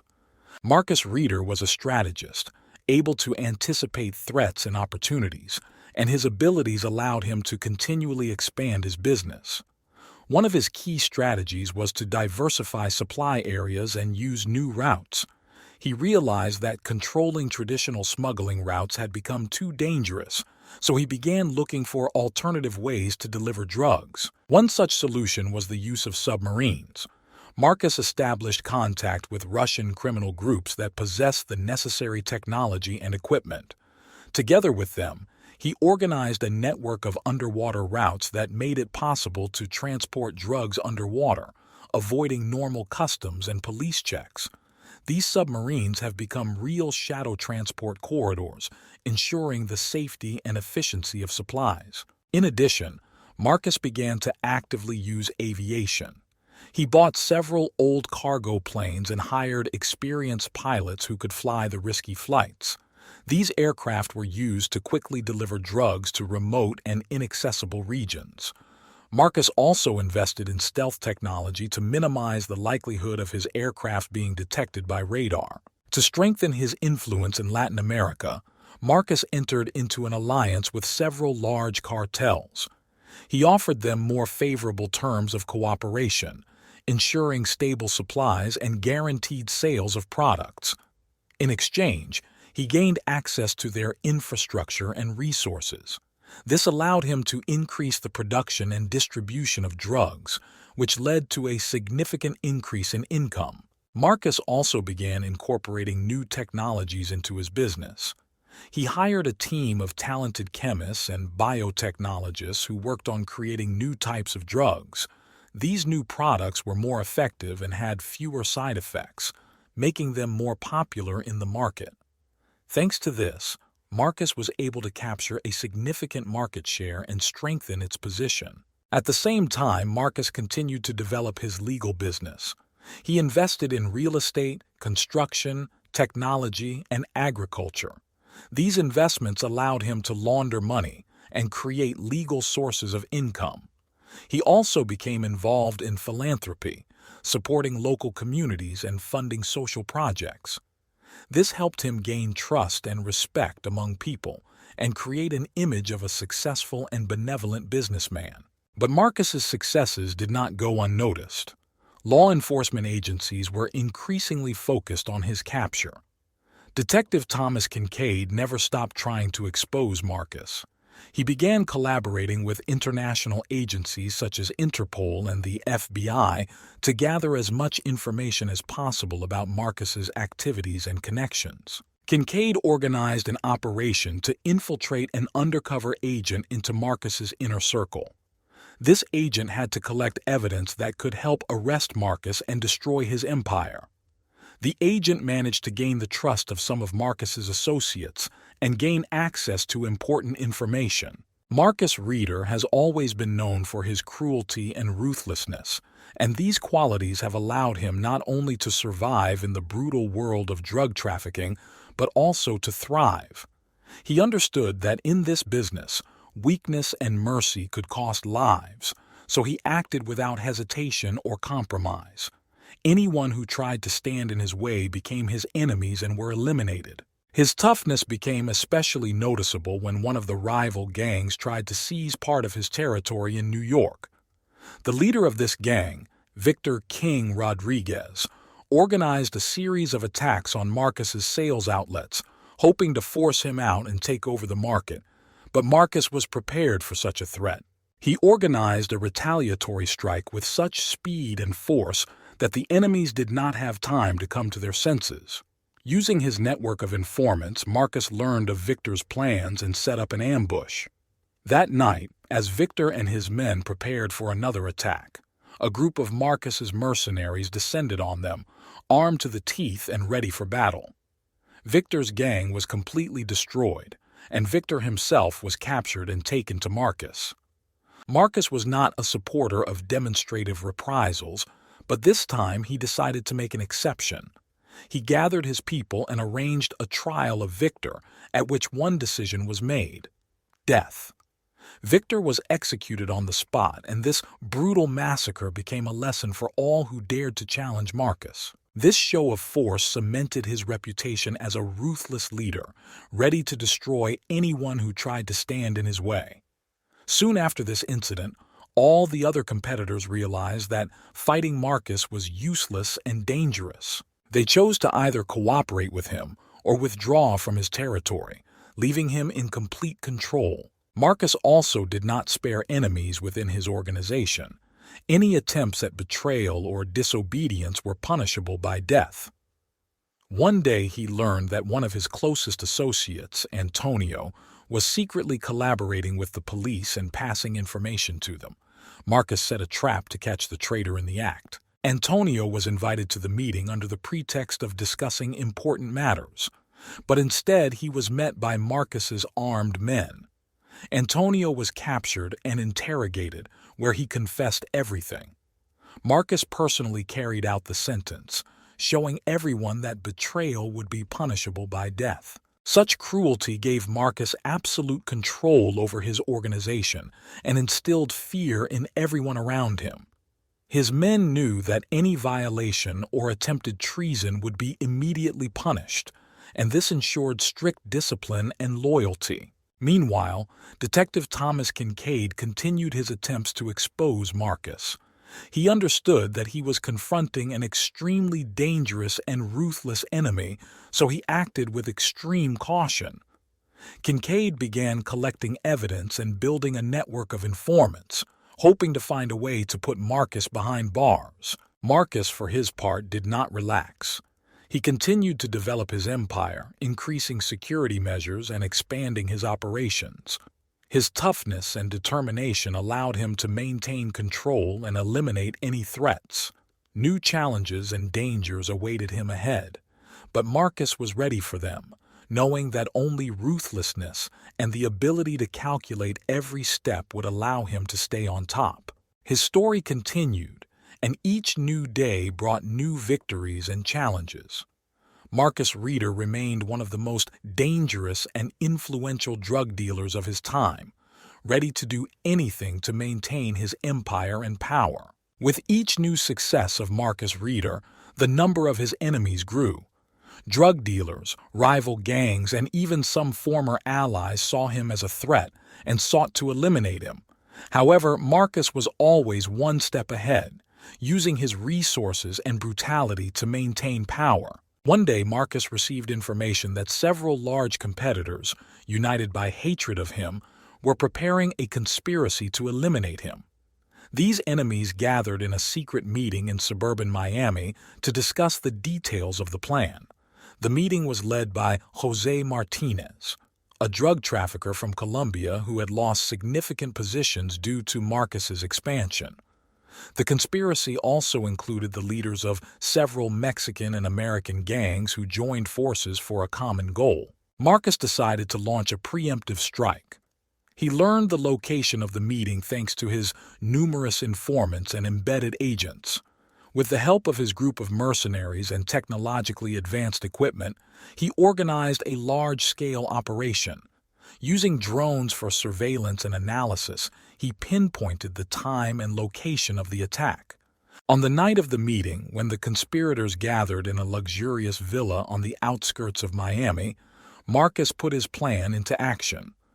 Under cover of night, his men entered the area and surrounded the building. The sudden and lightning strike took everyone present by surprise. Within a few minutes, the villa was completely captured, and all participants in the conspiracy were eliminated. This brutal reprisal was yet another confirmation of Marcus's strength and ruthlessness. He not only eliminated his enemies, but also sent a powerful signal to everyone else. Any attempts to attack his power will be punished instantly and mercilessly. After this operation, even his bravest enemies began to think twice before entering into open conflict with Marcus. However, as the number of enemies grew and they united, Marcus knew that he needed to be even more careful. He increased his security measures, moving from one safe place to another, never staying in one place for long. He also increased the number of his guards, hiring the best security specialists and mercenaries who were loyal to him to the last. Meanwhile, Detective Thomas Kincaid continued his investigations. He knew that Marcus had become even more dangerous since the conspiracy was dismantled, and that his arrest would be extremely difficult. Kincaid began working to create an international coalition of law enforcement agencies to gather the resources and information needed to capture Marcus. Marcus continued to develop his business operations, opening new smuggling routes and establishing connections with international criminal organizations. He knew that only constant expansion and innovation would help him stay on top. But at the same time, he understood that his enemies would not stop and new threats would constantly arise. Every day was a battle for survival and power for Marcus. His cruelty, ability to anticipate threats and eliminate enemies allowed him to keep his empire afloat. But he knew that new challenges awaited him, and only his determination and ruthlessness would help him maintain his place at the top of the criminal world. The story of Marcus Reader continued, full of dangers, betrayals, and brutal reprisals. His enemies were unable to eliminate him, but every new day brought new challenges, and Marcus was ready for them, knowing that only he himself could defend his empire and remain undefeated. Time passed, and despite constant dangers and challenges, Marcus Reader continued to strengthen his empire. Soon significant changes took place in his life. His son was born. Marcus named him Anthony, after his late father, and knew that this child would become an important part of his life. However, he was also aware that his enemies would do everything possible to use his son as leverage. Marcus took every possible precaution to ensure Anthony's safety. He created an impenetrable security system, hiring the best security specialists and mercenaries he could trust. Anthony's location was kept a closely guarded secret, and only a few people knew where he was. Marcus understood that any information leak could lead to tragedy. Anthony grew up in isolation, surrounded by care and attention, but always under strict supervision. Marcus visited him regularly, trying to provide him with a normal childhood despite all the restrictions. He hoped that one day his son would be able to live freely, without fear of threats from enemies. Meanwhile, Marcus's enemies did not stop their attempts to destroy him. They knew about the existence of their son and understood that this was his weak point. However, Marcus was ready for any challenge. He strengthened his intelligence network to learn about enemy plans in advance and prevent any threats. One day, Marcus received information that a group of mercenaries was planning to kidnap Anthony. He immediately took action. Together with his team, he developed a plan to prevent the kidnapping. Using his connections and resources, Marcus organized an ambush for the mercenaries. On the night the kidnappers were to act, they were met by Marcus's well-prepared guards. The ambush was successful. All the mercenaries were captured, and Marcus personally interrogated them to find out who was behind this plan. He learned that one of his old enemies, Carlos Mendoza, a Mexican drug trafficker who had long been looking for an opportunity to eliminate Marcus, was behind the attempted kidnapping. Carlos hoped to use Anthony as leverage to force Marcus to surrender. Marcus knew that leaving Carlos alive was too much of a threat. He organized an operation to eliminate Mendoza and his gang. The operation was successful, and Carlos was eliminated, temporarily reducing the threat to Marcus and his son. However, Marcus knew that the dangers would not go away. Enemies continued to look for ways to strike him. He increased security measures, introduced additional layers of protection, and continued to develop his empire. Anthony grew up, and Marcus tried to give him the best education and upbringing so that one day he could take his place. Marcus hoped that his son would not follow in his footsteps and would find his own path in life. But he also understood that there would always be danger in their world, and he prepared Anthony for any possible situation. Marcus Reeder continued to live in a world full of dangers and betrayals. His cruelty and ability to anticipate threats allowed him to maintain power and protect his family. But every new day brought new challenges, and Marcus was ready for them, knowing that only he himself could protect his empire and his loved ones. Anthony grew up in an environment that, despite all the care and attention, was saturated with an atmosphere of fear and constant readiness for unforeseen circumstances. Marcus did everything possible to provide his son with a normal childhood, but he understood that his past and present would inevitably cast a shadow on Anthony's future. When Anthony turned 10, Marcus began teaching him basic self-defense and survival tactics. He knew these skills could one day save his life. Each lesson was carefully thought out and aimed at teaching the boy to be vigilant and ready for any surprises. At this time, Marcus's enemies were not asleep. After the failed attempt to kidnap Anthony, many of them decided to change tactics. Instead of a direct attack, they began to act more covertly, bribing people around Marcus and infiltrating their agents.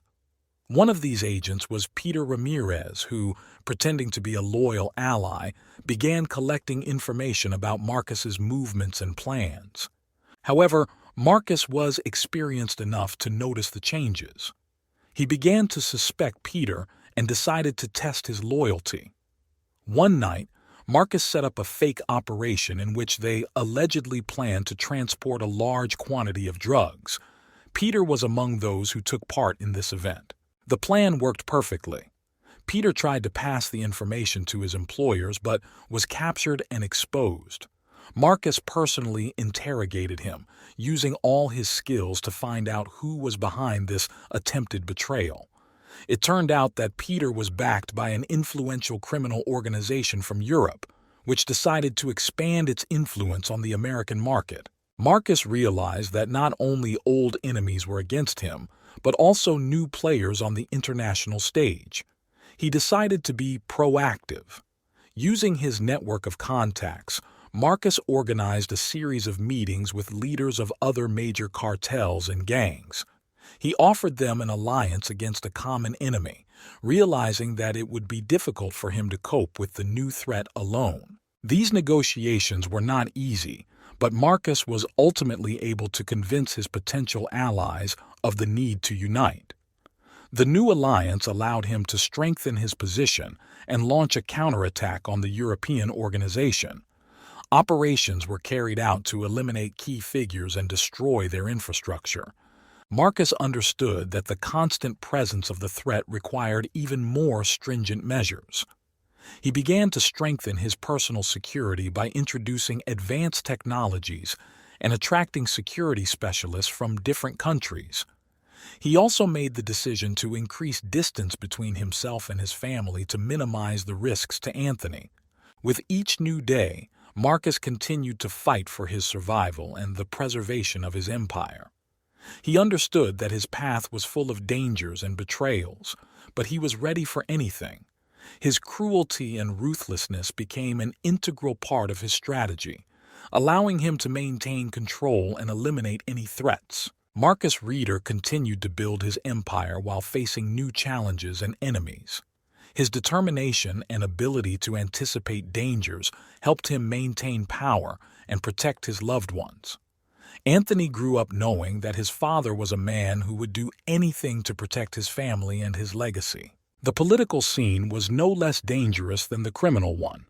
In recent months, one member of Congress, Richard Devereux, has begun to actively oppose Marcus Reeder and his empire.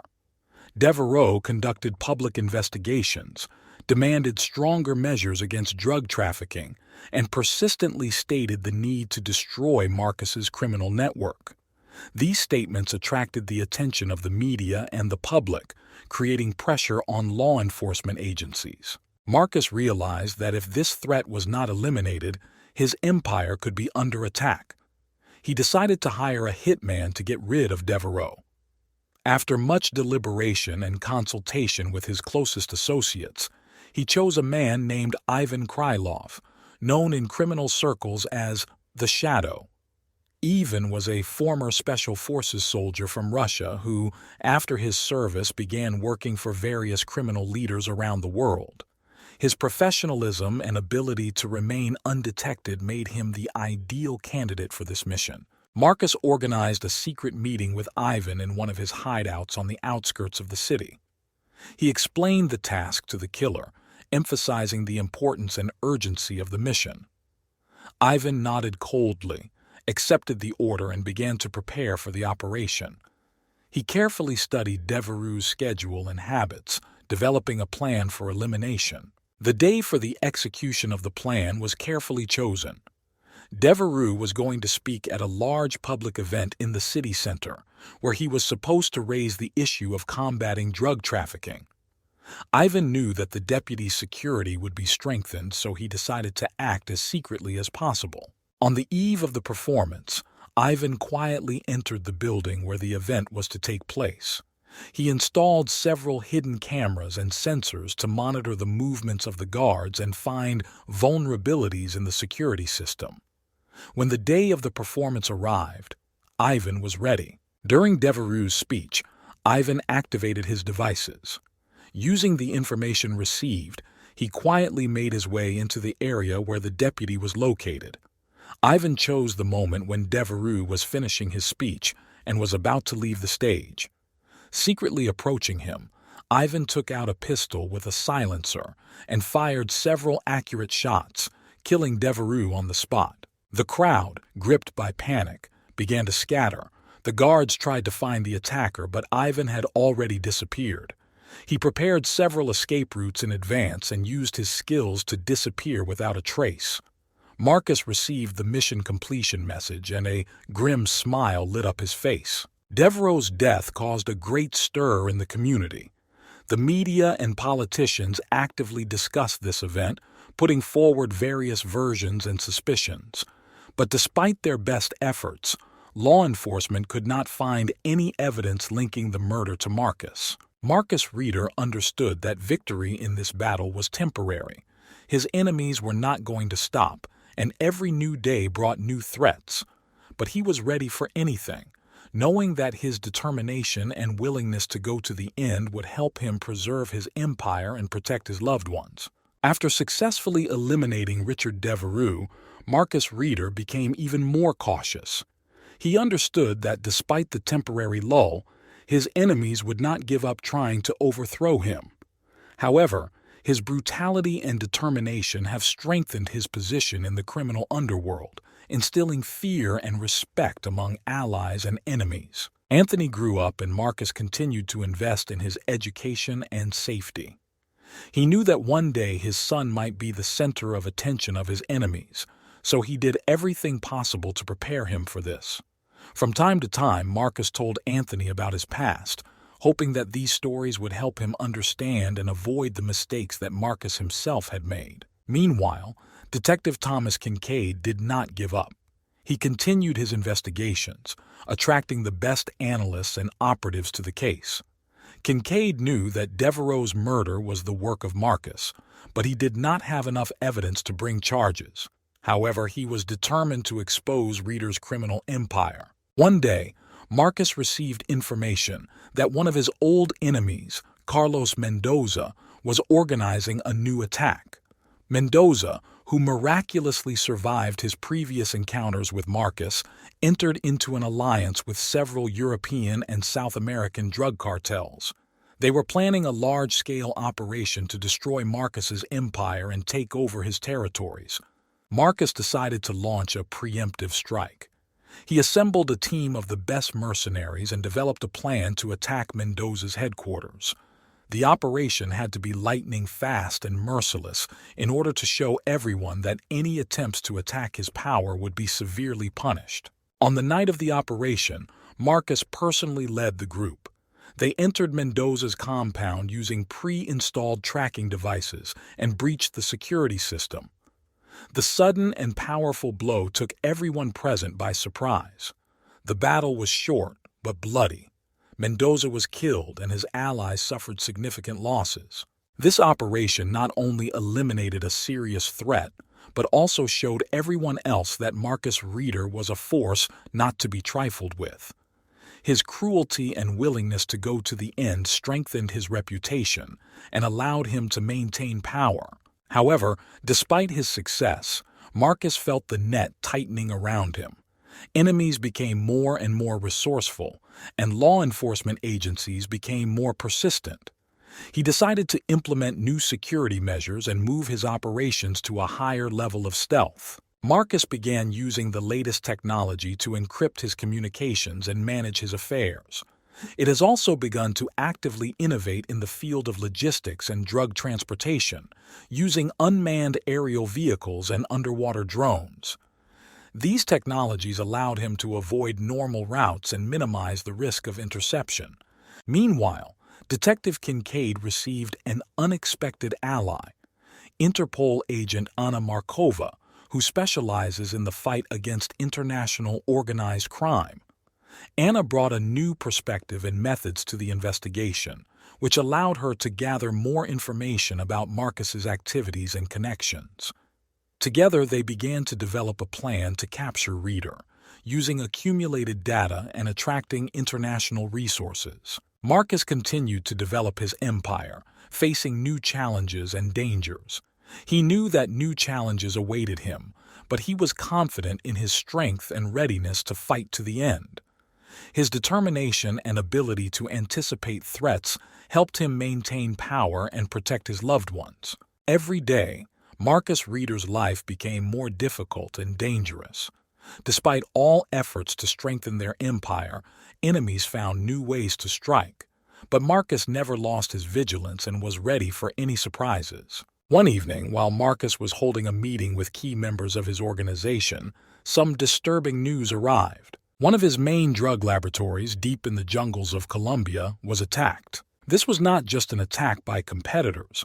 Behind this were forces much more powerful and dangerous. Marcus immediately assembled a team of the best mercenaries and went to the scene.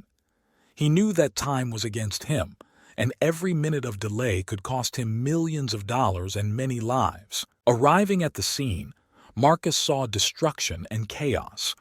The laboratory was practically destroyed, and surviving workers spoke of a professionally organized attack. No traces, no evidence, only guesses and fear.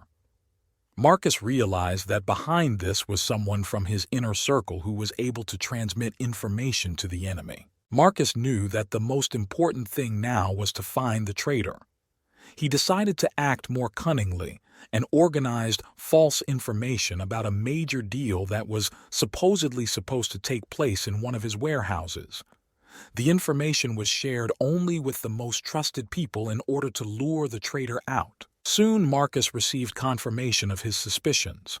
One of his closest associates, Victor, tried to convey false information to his enemies. Victor was captured and brought to Marcus for interrogation. Under severe pressure, Victor revealed all the details, including the names of those who were behind the attack on the laboratory. This information led Marcus to an unexpected discovery. An international syndicate, controlled by a mysterious leader named Ares, was behind the attack. Ares was revealed to control many criminal groups around the world and was interested in taking over Marcus's territories. Marcus realized that facing Ares would require a whole new level of preparation and strategy.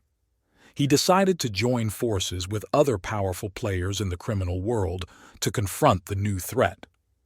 Marcus organized a secret meeting with the leaders of several major cartels and gangs, convincing them of the need to create a temporary alliance to fight a common enemy. These negotiations were not easy.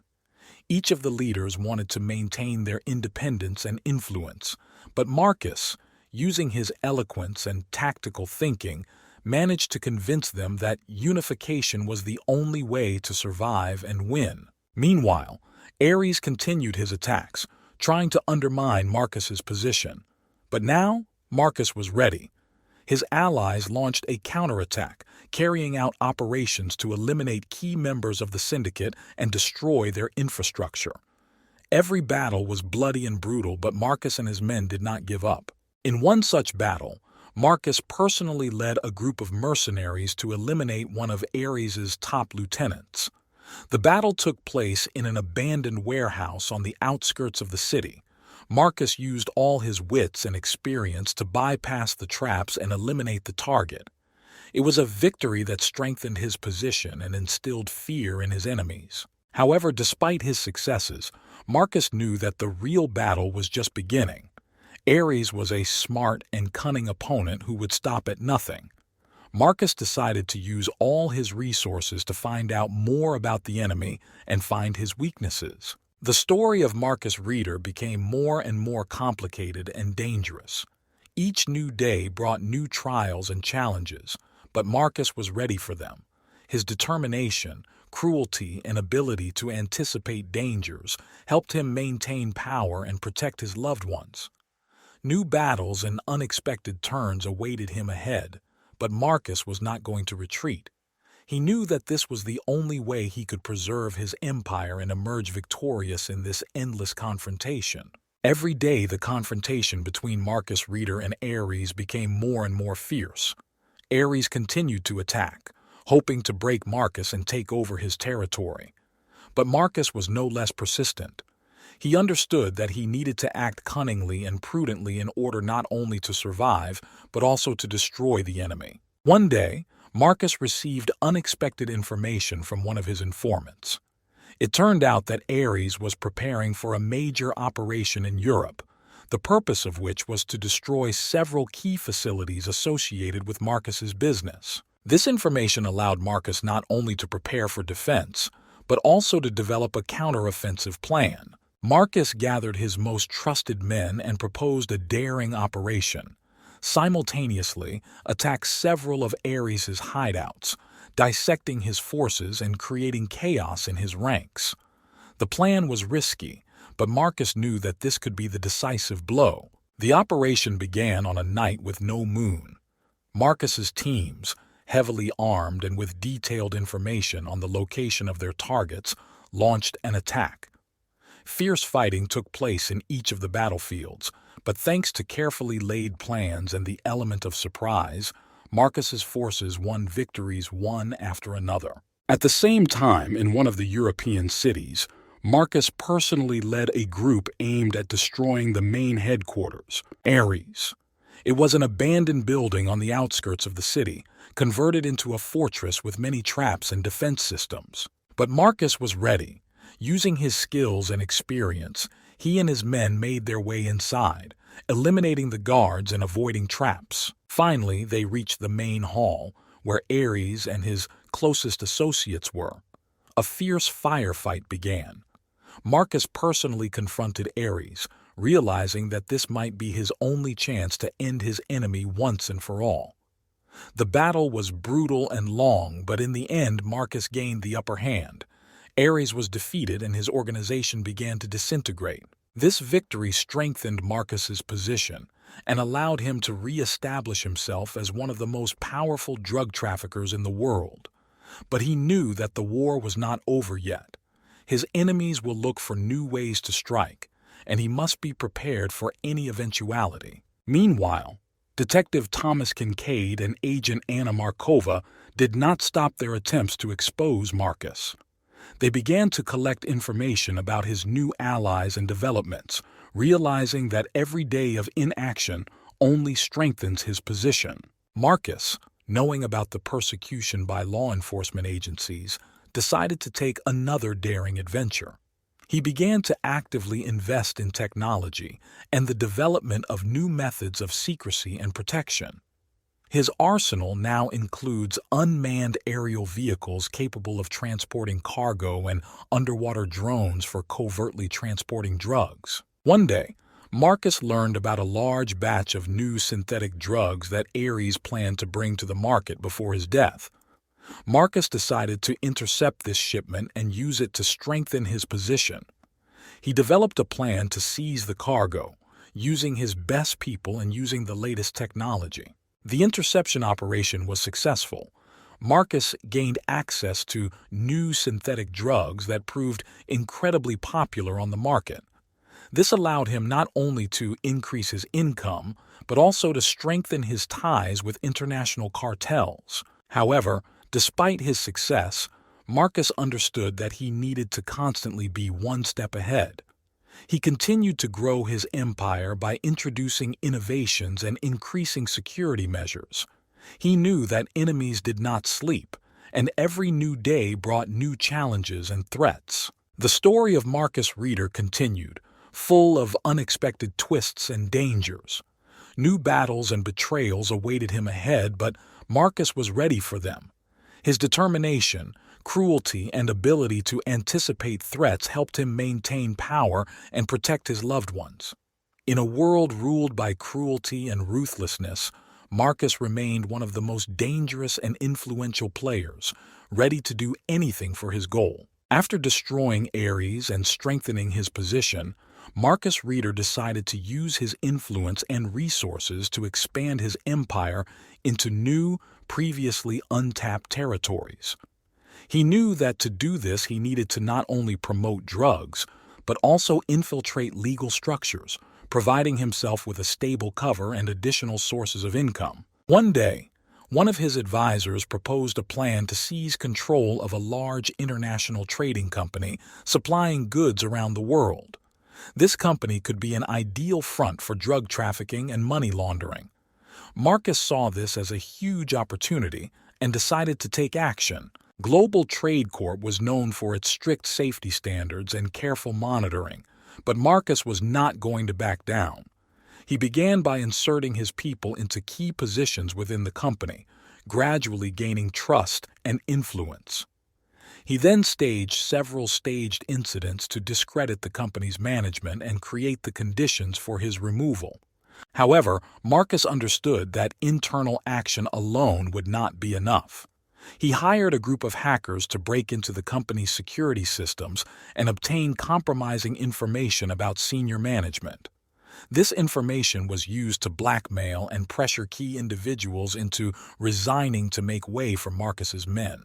Once the company was under control, Marcus began using its resources for his own purposes.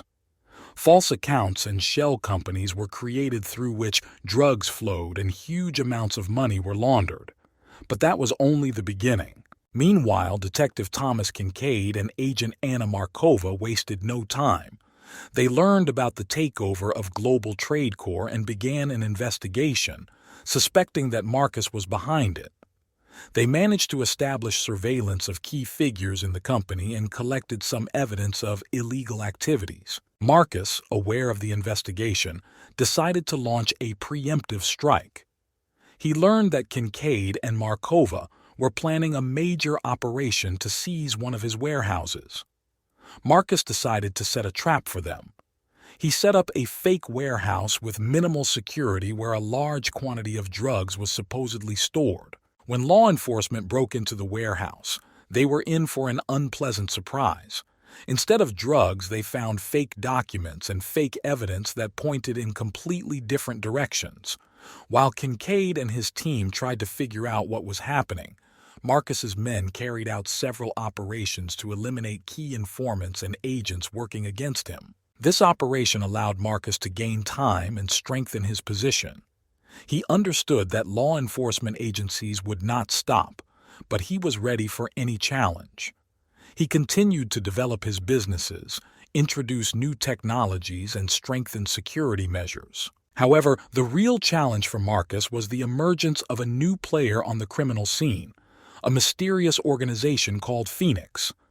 This organization began to actively interfere with Marcus's affairs, disrupting his operations and capturing his people. Phoenix acted covertly and effectively, leaving behind a minimum of traces. Marcus realized that to combat the new threat, he needed to find out who was behind the Phoenix. He began an investigation, bringing in the best detectives and hackers to uncover the secret of this organization. During the investigation, he learned that Phoenix was created by former military and intelligence agents who decided to use their skills for criminal activities. Marcus realized that a serious and well-organized enemy was against him. He began to develop a plan to eliminate the Phoenix, using all his power and resources. New battles and unexpected turns awaited him ahead, but Marcus was ready for any challenges, knowing that only in this way could he preserve his empire and emerge victorious in this endless struggle. The story of Marcus Reader continued, full of dangers, betrayals, and brutal battles. In a world ruled by cruelty and ruthlessness, Marcus remained one of the most dangerous and influential players, ready to do anything for his goal. Every day, the threat from the Phoenix became more and more tangible. Marcus understood that his new enemy was not just a competitor, but an organization that threatened his entire empire. He couldn't afford to make mistakes, so he decided to act as harshly and effectively as possible. Marcus began by strengthening intelligence and internal security. He infiltrated key Phoenix structures to gather information about the enemy's plans and strategies. He soon found out that Phoenix was planning a series of attacks on his facilities, including laboratories and warehouses. Marcus decided to be proactive. He developed a plan to eliminate key Phoenix figures and destroy their infrastructure. To do this, he hired the best killers and prepared several groups ready for synchronized strikes against the enemy. One of the first targets was the Phoenix base in the south of France. Marcus personally led the operation, deciding that his presence would symbolize determination and readiness for tough measures. Using the latest technology and drones for reconnaissance, Marcus's group quietly entered the base. The operation took place with lightning speed. Within a few hours, the base was completely destroyed, and everyone inside was either killed or captured. Among the captives was one of the high-ranking members of the Phoenix, who, under pressure, revealed important information about the organization's plans. The next target was a network of warehouses in Eastern Europe where Phoenix stored weapons and drugs.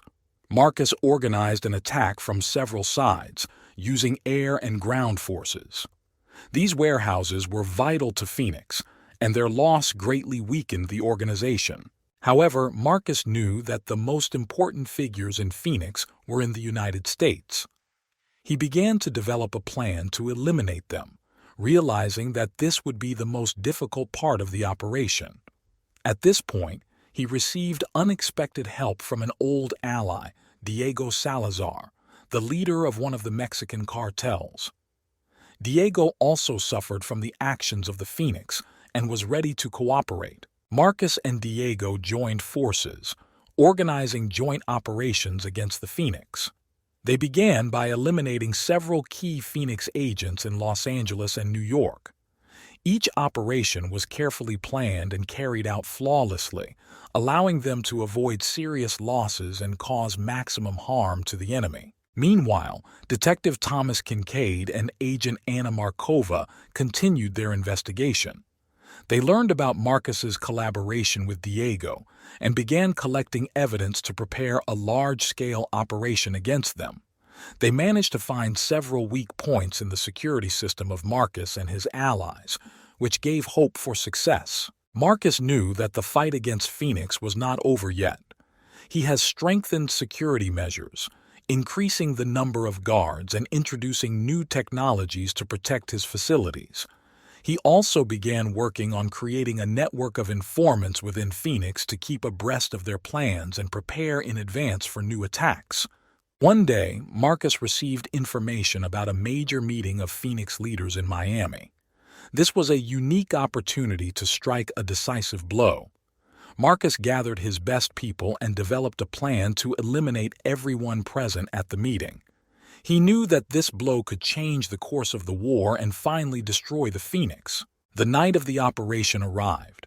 Marcus and his team quietly entered the building where the meeting was taking place. They planted explosive devices and prepared to attack. At the moment when the Phoenix leaders gathered in one room, Marcus gave the order. Powerful explosions tore through the building, killing everyone inside. This operation was a turning point. The Phoenix organization was decapitated, and its remnants began to disintegrate. Marcus was victorious, but he knew it was only a temporary success. There is no place for relaxation in the world of crime, and every new day brings new threats. Meanwhile, Kincaid and Markova continued their efforts to expose Marcus. They understood that now that the Phoenix was destroyed, they had a chance to concentrate on the main goal. Marcus knew he was being pursued and was preparing for new challenges. After destroying the Phoenix and strengthening his empire, Marcus Reeder decided to expand his operations even further. He focused on developing the business throughout America, with a particular focus on Mexico, where the drug market was particularly lucrative and strategically important. Marcus began by establishing close ties to the Mexican cartels. Thanks to his partnership with Diego Salazar, he was able to establish relationships with several major players in the market. This allowed him to increase supply volumes and expand distribution channels. Soon his drugs began to spread throughout Mexico, reaching the most remote corners of the country. To ensure the security of his operations, Marcus has implemented a multi-layered security system. It used advanced technology to encrypt communications and transport cargo. In each key city, he created a network of trusted agents and security structures that kept order and prevented possible threats. One day, Marcus decided to carry out a large-scale operation to seize control of the largest port on the west coast of Mexico. This port was an important hub for drug smuggling, and Marcus knew that controlling it would give him a significant advantage. He carefully planned the operation, using the best mercenaries and security specialists. The operation began at night when port security was least active. Marcus's teams entered the area undetected using signal jamming systems and hacking devices. Within hours, they seized control of the port, eliminating resistance and establishing their authority. This allowed Marcus to significantly increase its supply volumes and strengthen its position in the market. However, as the business expanded, so did the risks. Enemies were not asleep, and many cartels began to perceive Marcus as a threat to their interests. One of these enemies, José El Tigre Gutiérrez, the leader of a powerful cartel in Mexico, decided to challenge Marcus. He launched a series of attacks on Marcus's warehouses and laboratories, hoping to weaken his position and regain control. Marcus understood that Gutiérrez could not be treated on ceremony. He gathered his best people and developed a plan to eliminate El Tigre. The plan was simple: strike quickly and hard, destroying not only Gutiérrez himself, but also his infrastructure. Marcus decided to act decisively to eliminate the threat once and for all. The operation began with a massive attack on several key Gutiérrez targets simultaneously.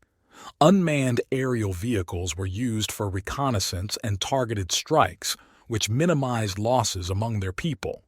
Soon, several large warehouses were captured and laboratories were destroyed. At the climax of the operation, Marcus personally led a team aimed at eliminating Gutiérrez himself. They infiltrated his fortified residence using the latest technology and stealth tactics. A fierce firefight ensued inside, but Marcus and his men were stronger. El Tigre was killed and his cartel began to fall apart. This victory strengthened Marcus's power and showed everyone that he was ready to do anything to protect his interests. However, along with success, attention from law enforcement agencies also grew. Marcus knew that he was being pursued not only by his competitors, but also by detectives such as Thomas Kincaid and agent Anna Markova. Kincaid and Markova continued their investigation, collecting evidence and involving international agencies. They knew that Marcus had expanded his operations in Mexico and began working on a plan to apprehend him. They managed to infiltrate several undercover agents around Marcus to gather information and prepare the operation. Marcus felt the pressure building, but he had no intention of stopping. He continued to develop his businesses, introduce new technologies, and strengthen security measures. He knew that new challenges awaited him, but he was ready for them, realizing that only determination and cruelty would help him preserve his empire. With the expansion of his business in Mexico and the successful elimination of competitors, Marcus Reeder found himself at the top of his criminal empire. However, he knew that this peak was just an illusion of security. Enemies continued to look for ways to overthrow him, and law enforcement increased their pressure. One of the biggest threats to Marcus came from international law enforcement agencies, who began coordinating their efforts to capture him. Thomas Kincaid and Anna Markova made contact with Mexican authorities to create a joint task force. Their goal was clear: to expose and arrest Marcus Reeder. Meanwhile, Marcus decided to strengthen his position in Mexico and expand his network of influence. He began to actively invest in legitimate businesses such as construction, agriculture, and technology. This not only helped launder money, but also provided cover for his criminal activities. One day, Marcus received information about a large shipment of weapons that was about to fall into the hands of his enemies. These weapons could significantly strengthen their position and pose a threat to his operations. Marcus decided to intercept this cargo in order to deprive his enemies of the advantage and use it for his own purposes. He organized a carefully planned operation. A group of mercenaries armed with the latest equipment was sent to the meeting place where the exchange was to take place. Marcus personally oversaw the operation, monitoring its progress through CCTV and drones. When Marcus's mercenaries arrived, they discovered an ambush. The enemies knew about his plans and prepared for an attack. A fierce firefight ensued, during which several fighters on both sides were killed. However, thanks to coordinated actions and superior technology, Marcus managed to win. The cargo was captured and the enemies were destroyed. This victory strengthened Marcus's position, but at the same time increased attention to his person. Authorities began to actively investigate the incident, and Kincaid and Markova soon received important information about Marcus's involvement in the case. They began to prepare a major operation to detain him. Marcus, aware of the growing threat, increased security measures. He moved his key assets to more secure locations and began using ever more complex schemes to hide his operations. He also increased the number of his guards and hired the best security specialists. Marcus soon learned of Kincaid and Markova's plans. They planned to conduct simultaneous raids on several of his facilities to paralyze his activities and collect evidence. Marcus decided to launch a preemptive strike. He launched a series of attacks on key law enforcement figures involved in the investigation in order to disrupt their efforts and buy time. These attacks were fast and precise. Several high-ranking officers were eliminated, creating chaos and delays in preparations for the raids. However, Kincaid and Markova were not going to give up. They regrouped and continued their efforts, deciding to act even more decisively. Marcus knew that the fight would be long and brutal. He knew he couldn't afford to relax for a minute. Every action, every step was carefully calculated to minimize risks and maintain control over their empire. One day, during one of his trips to Mexico, Marcus received an alarming message. One of his most trusted men, Rodrigo, was captured and interrogated by agents. This meant that information about his operations could be at risk. Marcus immediately took action. He organized an operation to free Rodrigo to prevent information leakage. The operation was successful, but it was a warning to Marcus. Enemies became more and more inventive and persistent. He strengthened security measures even further, introducing new protocols and security systems. Marcus Reeder knew that his enemies would stop at nothing to destroy his empire. He understood that to achieve his goals he would have to go to extreme measures. With pressure from law enforcement reaching its limit, Marcus decided to commit a daring act that would not only divert attention from his operations, but also strike fear into all who tried to oppose him. He began planning a terrorist attack that was to become the loudest and most destructive event in recent decades. Marcus's goal was one of the symbols of American power and financial stability, a skyscraper in the center of New York, where the office of an important government agency and a large financial institution was located. Marcus carefully developed a plan. He understood that to successfully implement his plans, he would need not only explosives, but also people willing to sacrifice themselves for the cause. He began recruiting among radical groups who were dissatisfied with the policies of the American government and were ready to take extreme measures. With the help of his contacts, Marcus managed to gain access to large quantities of explosives. He used his funds and influence to create front companies through which the necessary materials were purchased. All operations were carried out under strict control to avoid information leaks and suspicion from the authorities. At the next stage, Marcus assembled a team of the most dedicated and determined people. Each of them was ready to carry out the order and sacrifice themselves to achieve the goal. Marcus personally trained them, explaining each step of the plan and preparing them for action. The day of the attack was chosen carefully. Marcus knew that at certain times there would be important figures in the building whose elimination would deal a significant blow to his enemies. The team, armed with explosives and guns, entered the building undetected using forged documents and bribed security personnel. When everyone was in place, Marcus gave the order to begin the operation. Explosions rocked the building, destroying key floors and causing panic among employees. The fire and destruction spread quickly, creating chaos and confusion. Marcus watched from a safe location, feeling pleased with the success of his operation. The terrorist attack caused a huge resonance. Media around the world covered the incident, creating an atmosphere of fear and uncertainty. Law enforcement and intelligence agencies have launched a large-scale investigation, trying to find those responsible and prevent further attacks. But Marcus was ready for this. He prepared in advance false leads and evidence that would lead the investigation astray. This terrorist attack not only distracted attention from Marcus's operations, but also forced his enemies to reconsider their actions. Fear and uncertainty gripped them, forcing them to act more cautiously and less decisively. Marcus used this moment to strengthen his position and expand his business. However, he understood that such an act would not remain without consequences. Enemies will become even more resourceful, and law enforcement agencies will become more persistent. Marcus has strengthened its security measures, implementing new technologies and strategies to protect its operations and people. Meanwhile, Detective Thomas Kincaid and Agent Anna Markova continued their investigation. They knew that Marcus was behind the attack, but could not find enough evidence to arrest him.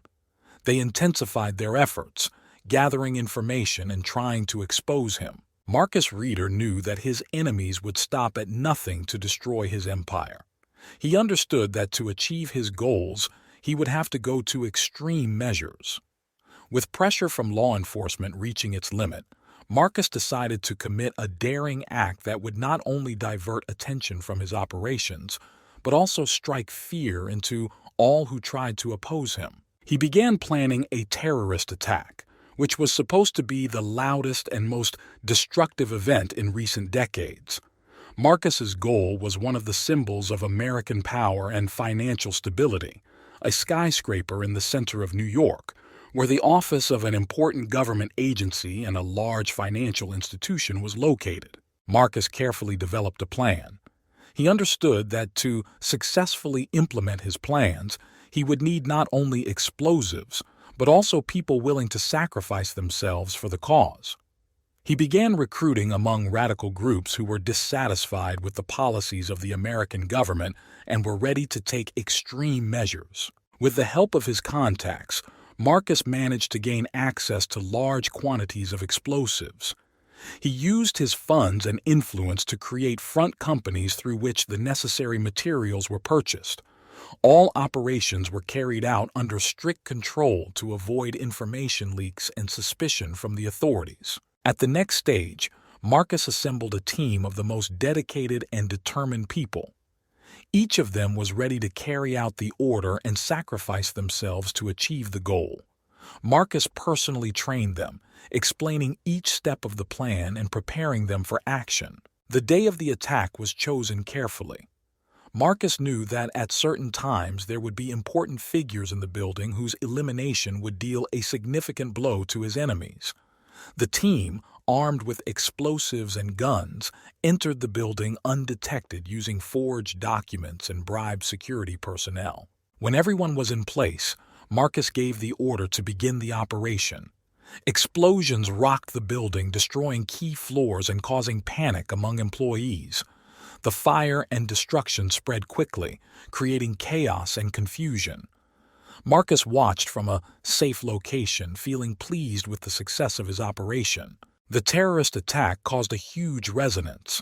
Media around the world covered the incident, creating an atmosphere of fear and uncertainty. Law enforcement and intelligence agencies have launched a large-scale investigation, trying to find those responsible and prevent further attacks. But Marcus was ready for this. He prepared in advance false leads and evidence that would lead the investigation astray. This terrorist attack not only distracted attention from Marcus's operations, but also forced his enemies to reconsider their actions. Fear and uncertainty gripped them, forcing them to act more cautiously and less decisively. Marcus used this moment to strengthen his position and expand his business. However, he understood that such an act would not remain without consequences. Enemies will become even more resourceful, and law enforcement agencies will become more persistent. Marcus has strengthened its security measures, implementing new technologies and strategies to protect its operations and people. Meanwhile, Detective Thomas Kincaid and Agent Anna Markova continued their investigation. They knew that Marcus was behind the attack, but could not find enough evidence to arrest him. They intensified their efforts, gathering information and trying to expose him. The story of Marcus Reeder continued, full of unexpected twists and brutal battles. New challenges and enemies awaited him ahead, but Marcus was ready for them. He knew that in a world ruled by cruelty and ruthlessness, only determination and the ability to anticipate threats would help him maintain power and protect his loved ones. Time inexorably took its toll. Marcus Reeder, despite his success and his brutal grip, felt his body begin to give out.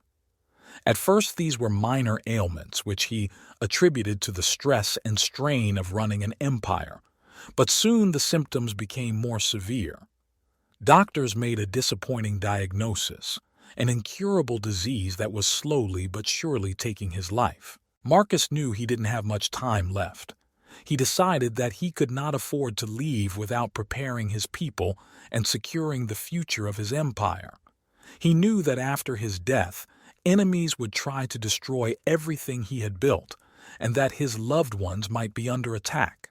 The first thing Marcus did was call his son Anthony. Anthony had grown up in a world full of danger and intrigue, and Marcus knew his son had what it took to continue his legacy. He spent a lot of time with Anthony, teaching him everything he knew, passing on his knowledge and experience. They discussed strategies, planned for the future, and prepared for Anthony to take over the empire. At the same time, Marcus began restructuring his organization.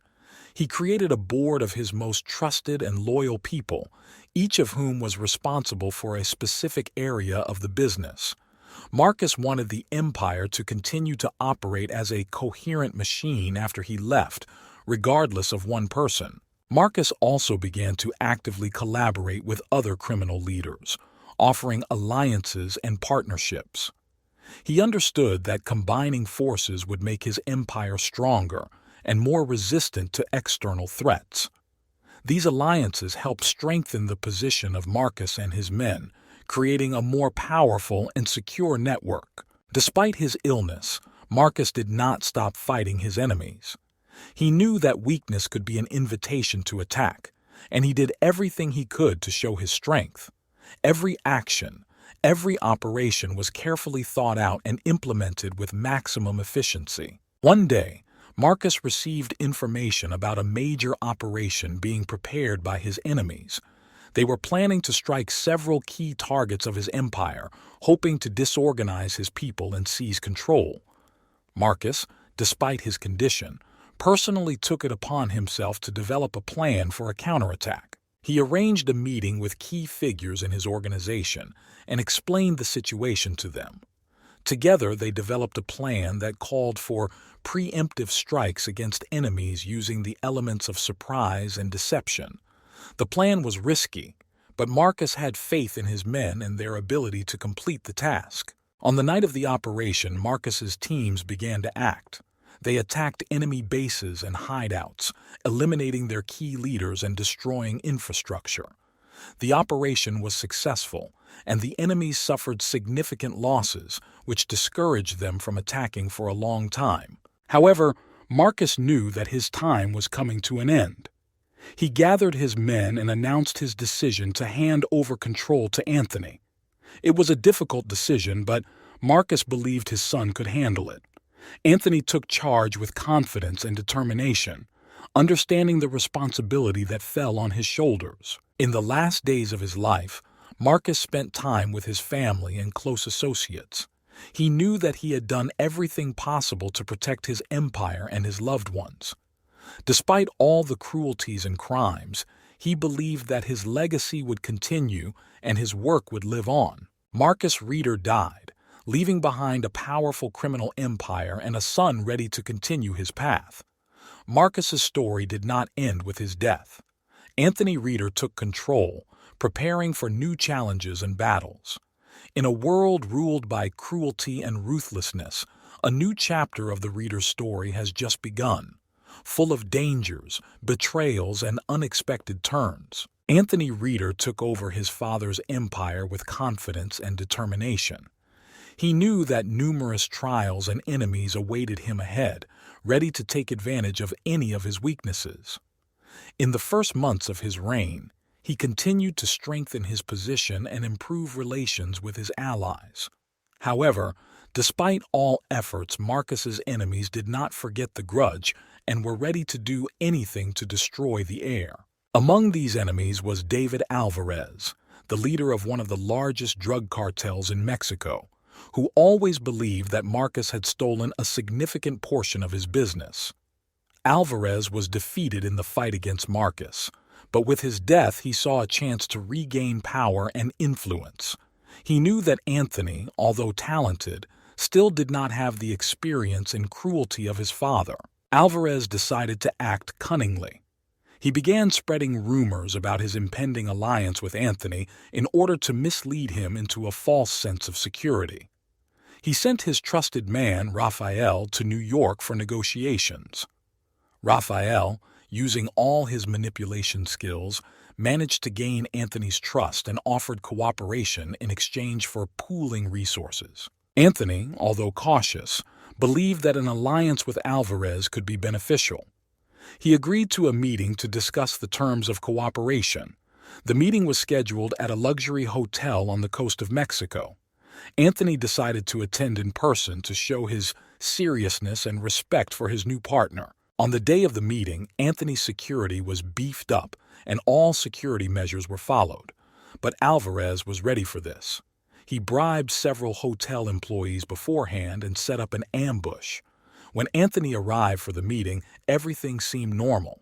But the moment he entered the meeting room, the doors slammed shut and Alvarez's guards attacked. A fierce firefight began. Anthony's guards fought with all their might, but the enemy was outnumbered and better prepared. Anthony, realizing that he was trapped, tried to break through, but was seriously wounded.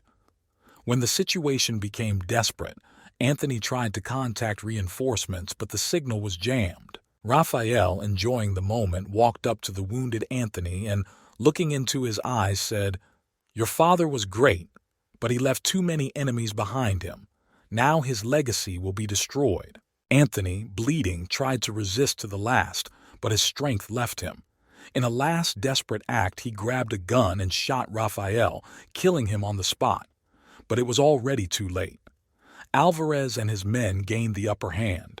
Anthony Reeder died on the spot, his death symbolizing the end of the Reeder era. Enemies, having learned of his death, began to attack the remnants of his empire, dividing and capturing territory.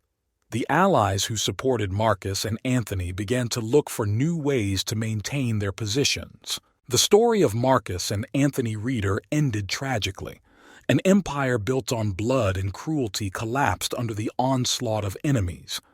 But the lessons left by Marcus and his son remained in the memories of those who knew them. In a world ruled by cruelty and ruthlessness, their story is a reminder that no power lasts forever and any empire can fall. Third criminal story. Michael Johnson was born into a poor family in the suburbs of Detroit. Since childhood, he was surrounded by crime and violence. His father was often absent, and his mother worked several jobs to support the family. Michael began to face difficulties early on and had to learn to survive on the streets. Already at school, Michael showed himself to be a complex and problematic child.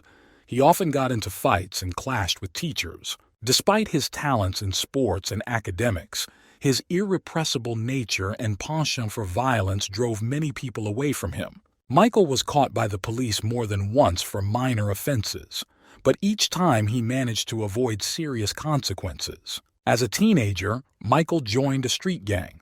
At first, he carried out small assignments, but quickly established himself as a brave and ruthless fighter. His ability to plan and calmness in difficult situations made him indispensable to the gang. Over time, Michael began to rise through the ranks, gaining respect and fear among his comrades. The first serious crime in which Michael took part was the robbery of a jewelry store. He was only 17 years old, but he was already ready to do anything to achieve his goal. The robbery was successful, but the police quickly got on the trail of the gang. Michael was arrested and sentenced to 5 years in one of the state's toughest prisons. However, the prison walls did not break Michael. On the contrary, he became even stronger and more dangerous. In prison, he made useful contacts and learned many tricks for surviving in harsh conditions. Michael began to develop escape plans using his connections and skills. 3 years later, thanks to a carefully planned operation, he managed to escape from prison, which became a real sensation. Now Michael Johnson was not just a street thug, but the most dangerous fugitive in America. His story was just beginning, and new trials and crimes awaited him that would make his name a legend in the criminal world. After escaping, Michael Johnson was free, but he knew he couldn't stay in one place for too long. Police forces across the country were mobilized to capture him. Michael went to his old acquaintances, who helped him hide and provided him with forged documents. His new name was James White. While hiding from justice, Michael began to make new plans. He understood that he needed to strengthen his reputation in the criminal world and assemble a team that would be loyal to him. Michael turned to his contacts and began collecting information about the most reliable and skilled criminals who could help him. Soon he found such people. Thomas, a former safe-cracking specialist, Lucy, an experienced con artist and master of disguise, and David, a former soldier skilled in tactics and weapons. Together they formed an invulnerable team, ready to do anything for a big jackpot. The first thing Michael decided to do was organize a series of bank robberies. He understood that for this, he needed to carefully think through every step in order to avoid mistakes. Their first target was a bank in Chicago, one of the largest and most secure in the city. Michael studied all the security details, shift schedules, and possible escape routes. The plan was simple: quickly and quietly enter the bank, break into the main safe, and leave unnoticed. The day of the robbery arrived. Michael and his team were ready. Thomas entered the bank under the guise of maintenance personnel. Lucy pretended to be a client, while David and Michael remained outside to monitor the situation and be on the backup. When Thomas reached the safe, he quickly neutralized the security system and began hacking. Lucy diverted the attention of the guards, while David and Michael watched for possible interference. Everything went according to plan. Thomas opened the safe and they took a large amount of money. Michael knew that now they had to go their separate ways so as not to attract too much attention. Each team member received his share and went in different directions to hide and lie low. But Michael was not going to stop. His success and audacity attracted the attention of not only the police, but also other crime bosses. Some saw him as a dangerous competitor. Others wanted to use his skills for their own purposes. Michael decided to use this to his advantage. He began to play a double game, manipulating different factions, pitting them against each other and taking advantage of each situation. His criminal career developed rapidly. Michael and his team carried out several more successful robberies, and their names became known throughout the country. But fame and money brought not only success, but also new threats. Michael knew that sooner or later his luck might run out.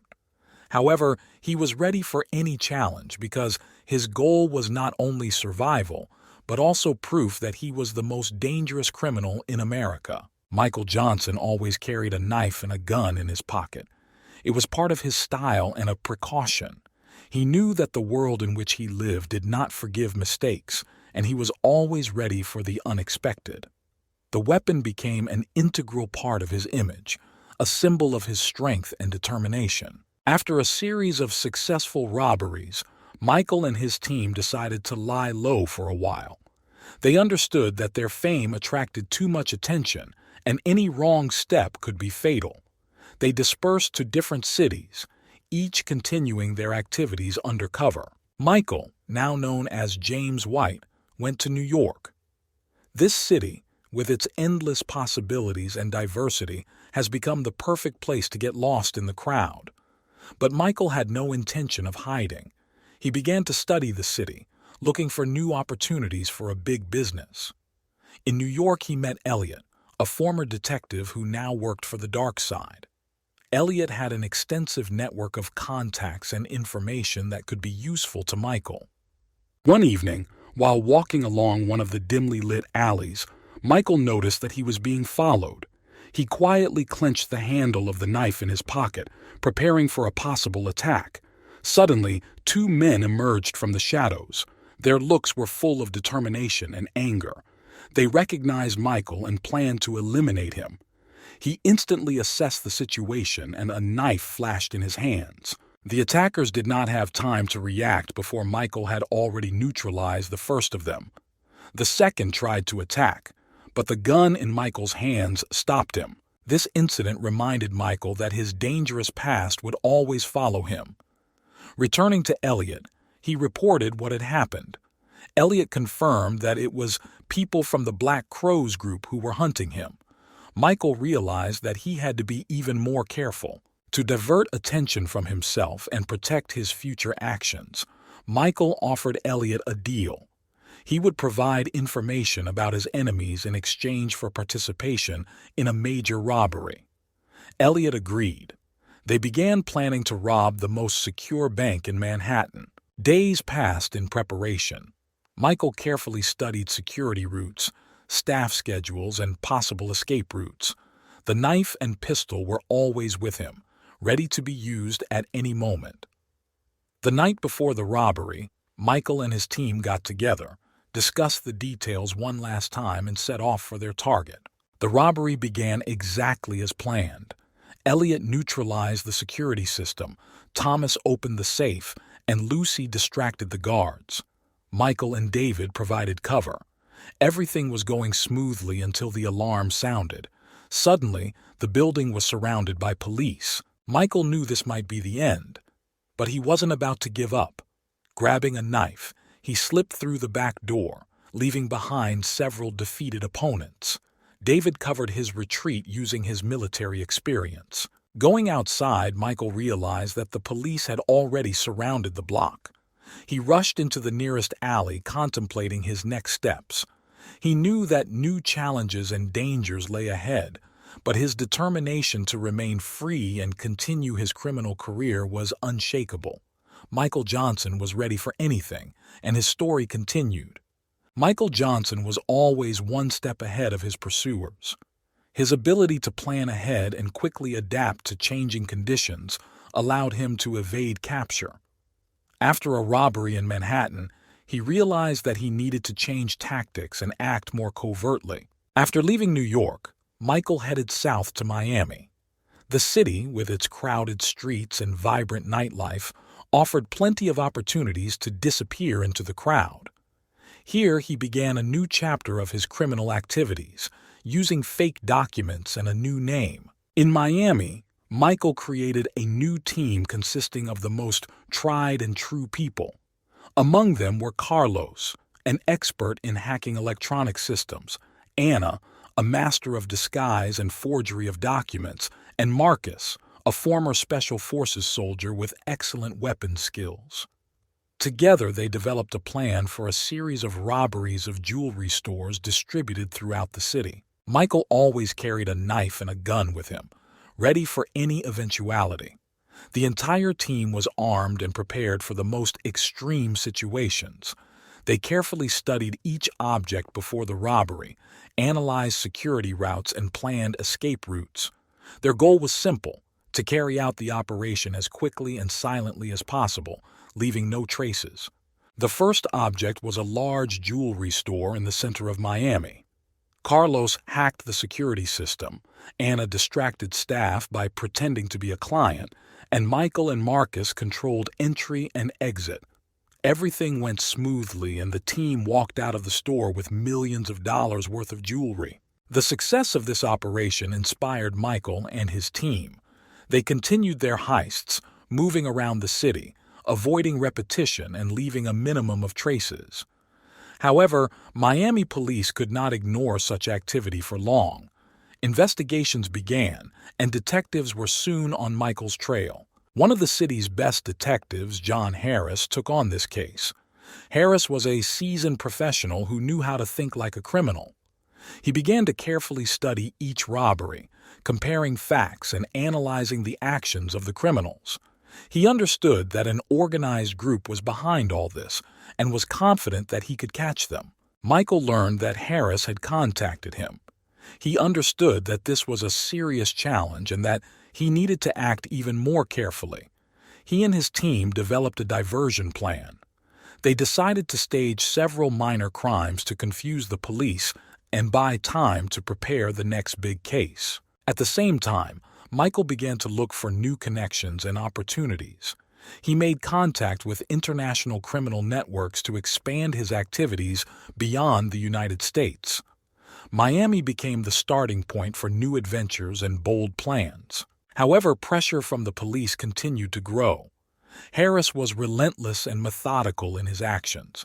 He did not miss a single detail, and his investigation gradually approached the solution. Michael felt that their game of cat and mouse was becoming more and more dangerous. Michael Johnson remained one step ahead, but knew he needed something more to evade pursuit. His criminal career was gaining momentum, and new challenges and dangers awaited him.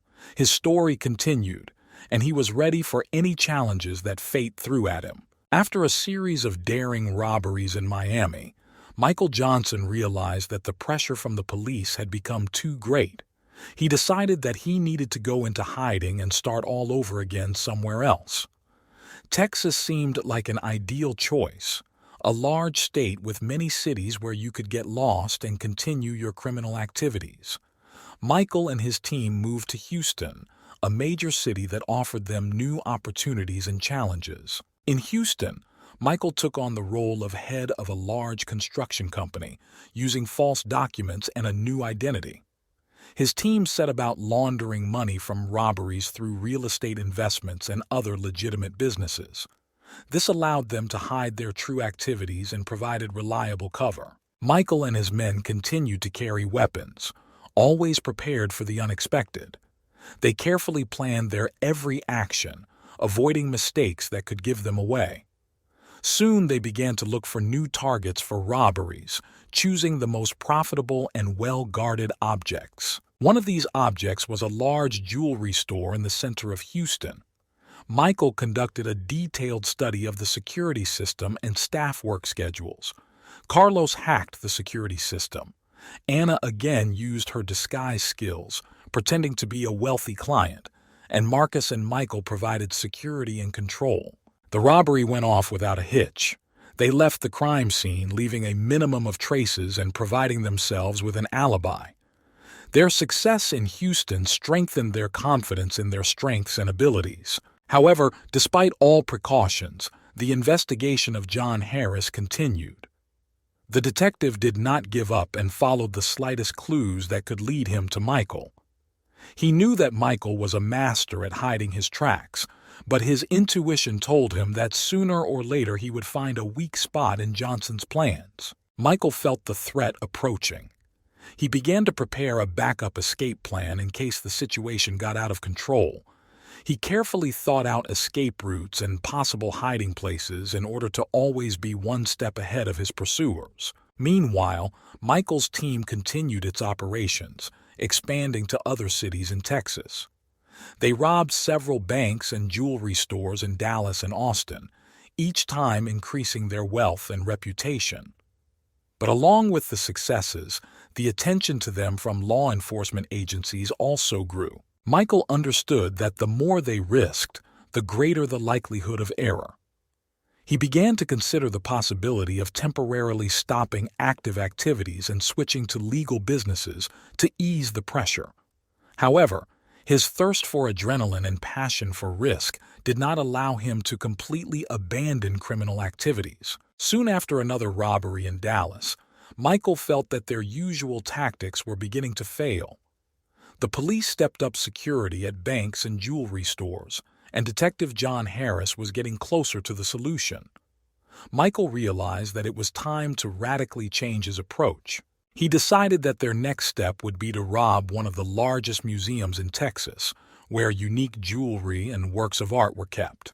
This step was risky, but promised enormous profits and the opportunity to go into the shadows for a while, dissolving among the wealth that they could acquire. Michael and his team began carefully planning the operation. They spent several weeks studying the museum, its security system, security patrol routes, and possible escape routes. Carlos devised a plan to disable the surveillance systems. Anna again used her camouflage skills to sneak in under the guise of a museum employee, and Marcus and Michael provided security and control of the operation. The night of the robbery arrived. Everything was going according to plan until one of the guards noticed something was wrong and raised the alarm. The emergency locking system was activated, and Michael's team was locked inside the museum. Michael quickly assessed the situation and made a decision. They must find another way out. Using his knowledge of the building and skills, Michael led the team through the underground tunnels that led to the old exit. While Carlos tried to pick the lock, Michael and Marcus kept the guards at bay using their pistols. Anna, being in the shadows, signaled that the lock was almost broken. When the door finally opened, the team slipped out, leaving chaos in their wake. They escaped in pre-prepared cars, skillfully eluding pursuit. The operation did not go as smoothly as they had planned, but the loot was enormous. They took with them priceless artifacts and jewelry that could provide them with a comfortable life. Meanwhile, Detective Harris, while investigating the case, came across an unexpected piece of evidence. One of Michael's team members accidentally left a trail that Harris was able to follow. This was a breakthrough in his investigation. He began to realize that the same group was behind all these robberies, and now he had evidence linking them to Michael Johnson. Michael learned that Harris was close to a solution. He realized that now they were in even greater danger. But instead of lying low, Michael decided to launch a preemptive strike. He and his team developed a plan to distract the police and eliminate key witnesses who could give them away. They started by committing a series of petty crimes, diverting the attention of the police from themselves. Then, using their contacts, They found and eliminated those who could testify against them. Michael knew it was a dangerous game, but he had no other choice. Michael's team continued to act cautiously but decisively. They knew that every step they took brought them closer to the final outcome. Michael Johnson was ready for any challenge, and his criminal career continued to gain momentum, presenting him with more and more new challenges. Michael Johnson and his team continued to fugitive from justice when suddenly an influential and wealthy man named Victor Reynolds came to him. Victor was known for his shady dealings and the enormous wealth he accumulated through criminal activity. He knew about Michael's reputation and decided to use his services to solve his problem. Victor offered Michael a significant amount of money to eliminate his rival, another wealthy man named Jonathan Carter. Carter was known for his strong business acumen and influence in financial circles. Victor saw him as a threat to his business and wanted to eliminate him in order to strengthen his position. Michael understood that this task was extremely risky, but also profitable. He agreed, but put forward his own conditions: complete anonymity and support from Victor in case of complications. Victor accepted the terms and provided Michael with all the necessary information about Jonathan Carter. Michael and his team began carefully planning the operation. They studied Carter's daily routine, his habits and travel routes. Carlos hacked the security system of Carter's home and office. Anna began collecting information about his inner circle, and Marcus prepared weapons and equipment for the mission. The operation was to take place at Carter's mansion, where he planned to host a reception for his business partners. The evening of the event arrived and Michael and the team were ready. Anna sneaked inside under the guise of maintenance personnel, monitoring Carter's movements and relaying information to Michael and Marcus. When Carter went into his office for an important telephone conversation, Michael and Marcus, hiding in the shadows, entered the house. At the right moment, they entered Carter's office. Carter didn't even have time to understand what had happened before he found himself at gunpoint. Michael acted quickly and decisively, leaving Carter no chance of salvation. The whole operation took no more than a few minutes. After eliminating Carter, Michael and his team quickly left the mansion using previously prepared escape routes. They left a minimum of traces, and the police who arrived at the scene could not find any clues for a long time. Victor Reynolds was pleased with the work done and thanked Michael generously. But Michael understood that now they were in even greater danger. He knew that such a move would attract the attention not only of the police, but also of other criminal groups who might try to use him or eliminate him as a dangerous competitor. Michael decided to lay low for a while and carefully consider his next steps. He and his team moved to a remote area of Texas where they could safely plan their next steps. The time spent in shelter allowed them to recuperate and prepare for new challenges. But their calm did not last long. John Harris, getting closer and closer to the solution, did not give up. He continued his investigation, collecting information bit by bit. Michael knew that sooner or later Harris would be on his trail again. But he was ready for this and planned to use his skills and connections to once again evade justice and continue his criminal career. Michael Johnson and his team, holed up in a remote area of Texas, enjoyed temporary peace. They carefully considered their next steps, realizing that every mistake could be fatal. However, the calm was short-lived. John Harris was inexorably approaching the solution to their location. One night, as Michael and his team were discussing new plans, an alarming call came in. One of their informants said that Harris was able to get on the trail. This meant that they had limited time to prepare for a possible attack. Michael decided that they needed to change location again and develop a new plan that would allow them not only to hide, but also to neutralize Harris. He knew that without eliminating the detective, their chances of long-term survival were extremely low. They began preparations for the move. Carlos checked all possible routes. Anna collected all the important documents and fake ID cards, and Marcus prepared weapons and equipment. Michael devised a plan that involved a series of diversions to throw Harris off their trail. The move was difficult, but they successfully reached a new shelter in a desert area on the border with Mexico. Here they could plan their actions without the risk of being detected. Michael decided that the next step would be to create false leads that would lead Harris in the other direction. Michael and his team staged several staged robberies and attacks, which attracted the attention of the police and Detective Harris. These actions allowed us to gain time and strengthen our cover. But Michael understood that this was only a temporary measure, and the real threat had not disappeared. Meanwhile, Harris, exploring new leads, began to notice inconsistencies and realized that he was being led by the nose. He knew that Michael was smart and cunning, and so he decided to use cunning. Harris introduced an undercover agent into Michael's circle to find out their plans and get important information from the inside. Michael, although cautious, soon noticed strange behavior in one of his men. He began to suspect that there was a traitor among them. To test his suspicions, he set a trap by giving the agent false information. When the agent gave this information to Harris, Michael confirmed his suspicions and eliminated the traitor. However, Michael now knew that Harris was becoming more and more dangerous. He decided that it was time to take decisive action. Michael developed a plan to eliminate Harris, which included detailed reconnaissance and preparation. He and his team infiltrated Harris's home using their skills and experience. The night when they decided to strike was calm and moonless. Michael and his men moved like shadows through the detective's house, avoiding cameras and security systems. They found Harris in his office, where he was working on more case files. Michael knew this was their chance to end the threat once and for all. Michael entered the office and, seeing Harris, took out his knife.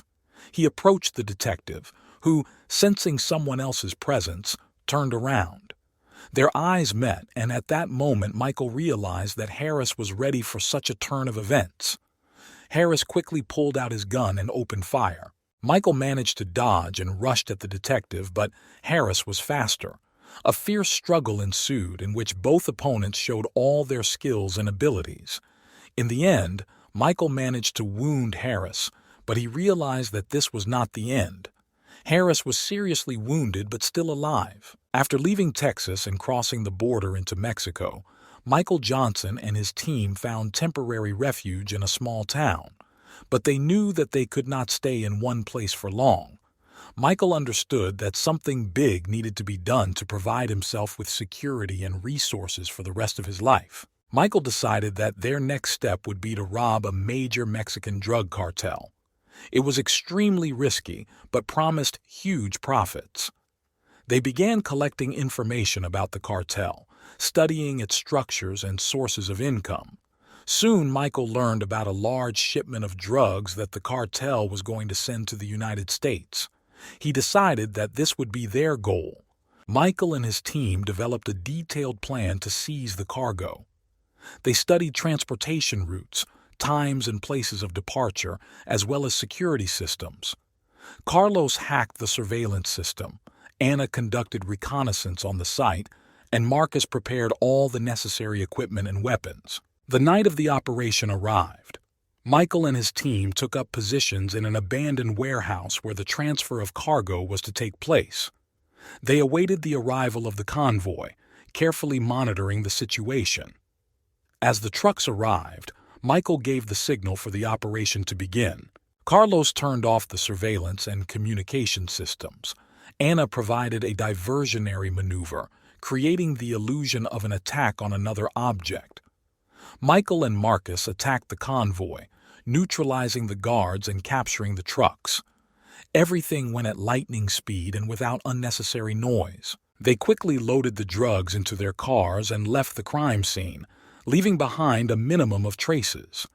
However, they soon realized that not everything went as smoothly as it seemed. One of the guards managed to transmit an alarm signal, and the cartel began pursuit. Michael knew he had to act quickly and decisively. He decided to use an old mine in the mountains as a temporary shelter. The team headed there, avoiding the main roads and trying not to attract attention. They hid the cargo in the mine and prepared for defense. The cartel did not have to wait long. Soon, several SUVs drove up to the mine, and armed people got out. A fierce firefight ensued. Michael and his team used all their skill and experience to keep their opponents at bay. They knew they had to hold out until the help that Victor Reynolds had promised arrived. At the height of the battle, helicopters appeared on the horizon. This was help from Victor, who sent his people to support. Together, they were able to push back the attackers and force them to retreat.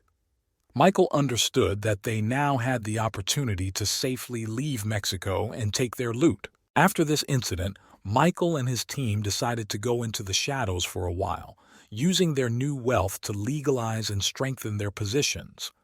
They knew that their criminal careers continued, and new challenges and adventures awaited them. Michael Johnson was ready for any challenge, confident in his abilities and the support of his faithful people. After successfully fighting off the cartel and receiving help from Victor Reynolds, Michael Johnson and his team decided to temporarily lie low and consider their next steps. They chose a small town on the Mexican coast where they could remain hidden and use their new wealth to strengthen their position. In this town, they purchased several properties, opened a small restaurant and several shops, which they used as a cover for their activities. Michael understood that a legal business would help them launder money and provide cover for their real activities. However, the calm did not last long. Michael received information that one of the senior members of the cartel, Javier Mendez, began gathering people for revenge.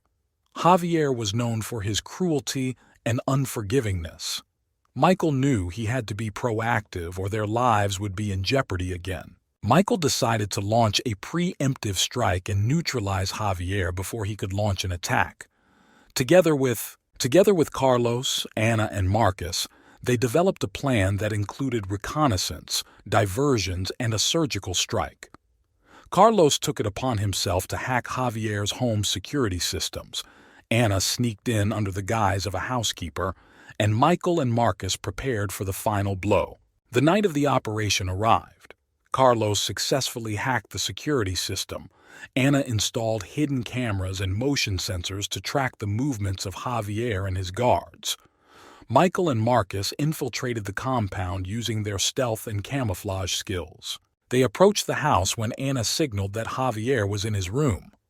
Michael and Marcus quietly sneaked inside, avoiding the guards. They found Javier sitting at his desk talking on the phone. Michael waited a moment so as not to arouse suspicion, and with one precise blow he neutralized him. However, at that moment the alarm went off, and the security began to run towards the office. Michael and Marcus took up defensive positions, preparing for battle. Carlos, observing the situation through the cameras, gave the signal to begin the diversionary maneuver. An explosion on the other side of the house distracted the guards, giving Michael and Marcus a chance to get out. They fought their way through security and left the house using a previously prepared escape route. The operation was successful, and Javier was neutralized. Michael knew that they had dealt a serious blow to the cartel, but he also knew that this would attract even more attention and revenge. Returning to their hideout, Michael and his team began preparing for possible retaliatory measures.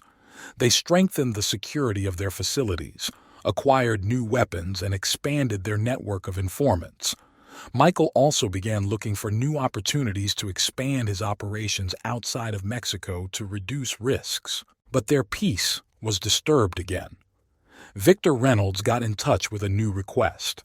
He invited Michael and his team to participate in an international operation to seize a large shipment of weapons that were to be transported to South America.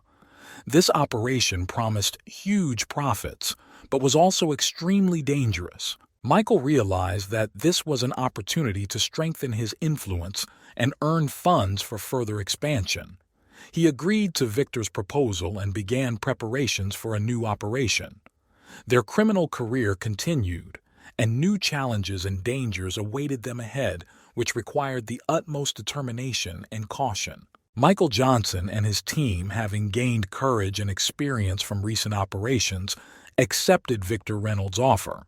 They knew that this mission to seize a shipment of weapons would be extremely dangerous, but they also understood that the success of this operation would strengthen their position in the criminal world. The plan began with thorough reconnaissance. Victor provided them with information about the smugglers and the routes the weapons would take. Michael and his team spent several weeks studying every step of the operation. Carlos worked on security hacking, Anna worked on obtaining false documents and intelligence, and Marcus provided weapons training and tactical maneuvers. On the day of the operation, Michael and his team arrived at the site, an abandoned port in Colombia, where the transfer of weapons was to take place. They entered the territory using fake passes and disguises. Carlos quietly turned off the security cameras, Anna monitored the movements of the guards, and Michael and Marcus took positions to control the situation. Everything was going according to plan until one of the guards noticed a suspicious movement. A shootout began. Michael and Marcus immediately sprang into action, using their skills and experience to neutralize the threat. Carlos and Anna worked in sync to provide support and control of the security system. In the midst of the firefight, it became clear that their position was becoming critical. Enemy reinforcements began to arrive, and the situation could get out of control. Michael decided to use his last trump card, explosives planted at strategic points in the port. He signaled to Carlos, who activated the explosives, creating chaos and distracting the enemy. Using the explosions as cover, Michael and his team infiltrated the cargo ship where the weapons were hidden. They quickly loaded the containers and left the port on a pre-prepared boat. The gunfire and explosions attracted the attention of local police, but Michael and his team escaped before they arrived. Carrying a load of weapons and heading to safety, Michael felt that this operation was a turning point in their careers. They have proven their strength and ability to cope with the most difficult tasks. But they also understood that their actions would not go unnoticed and the hunt for them would soon begin. Returning to his hideout, Michael met with Victor to hand over the cargo to him and discuss further plans. Victor was impressed by their success and proposed new, even more ambitious tasks. Michael knew that every step forward brought them closer to greater risk, but he also knew that stopping was now impossible. While Michael and his team enjoyed the temporary respite, they continued to prepare for new challenges. Their criminal careers continued to develop, and new operations, dangers, and challenges awaited them. Michael Johnson was prepared for any challenge, knowing that his skills and loyal teammates would help him overcome any obstacles. After successfully completing the weapon seizure, Michael Johnson and his team realized that their reputation in the criminal world had increased significantly. However, this has also attracted the attention of not only law enforcement agencies, but also competitors who want to eliminate dangerous rivals. Michael decided to lay low temporarily and use his new resources to strengthen his organization. He began to build a network of contacts throughout South America, finding reliable partners and allies.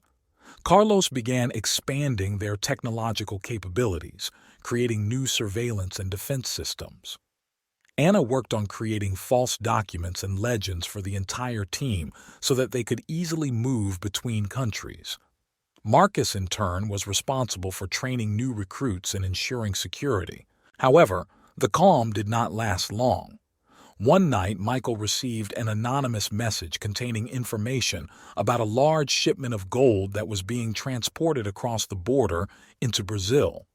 This was a great opportunity for Michael and his team to not only make money, but also strike at their enemies. Michael and his team began carefully planning the operation. They studied the convoy route, time and place of departure, as well as security measures. The plan was ambitious: intercept the convoy, seize the gold, and disappear without a trace. Michael understood that to succeed he had to act quickly and decisively. On the night of the operation, Michael and his team took up positions along the route. Carlos used his skills to hack the convoy's communication systems to prevent reinforcements from being called. Anna and Marcus took up positions on a nearby hill, ready for any developments.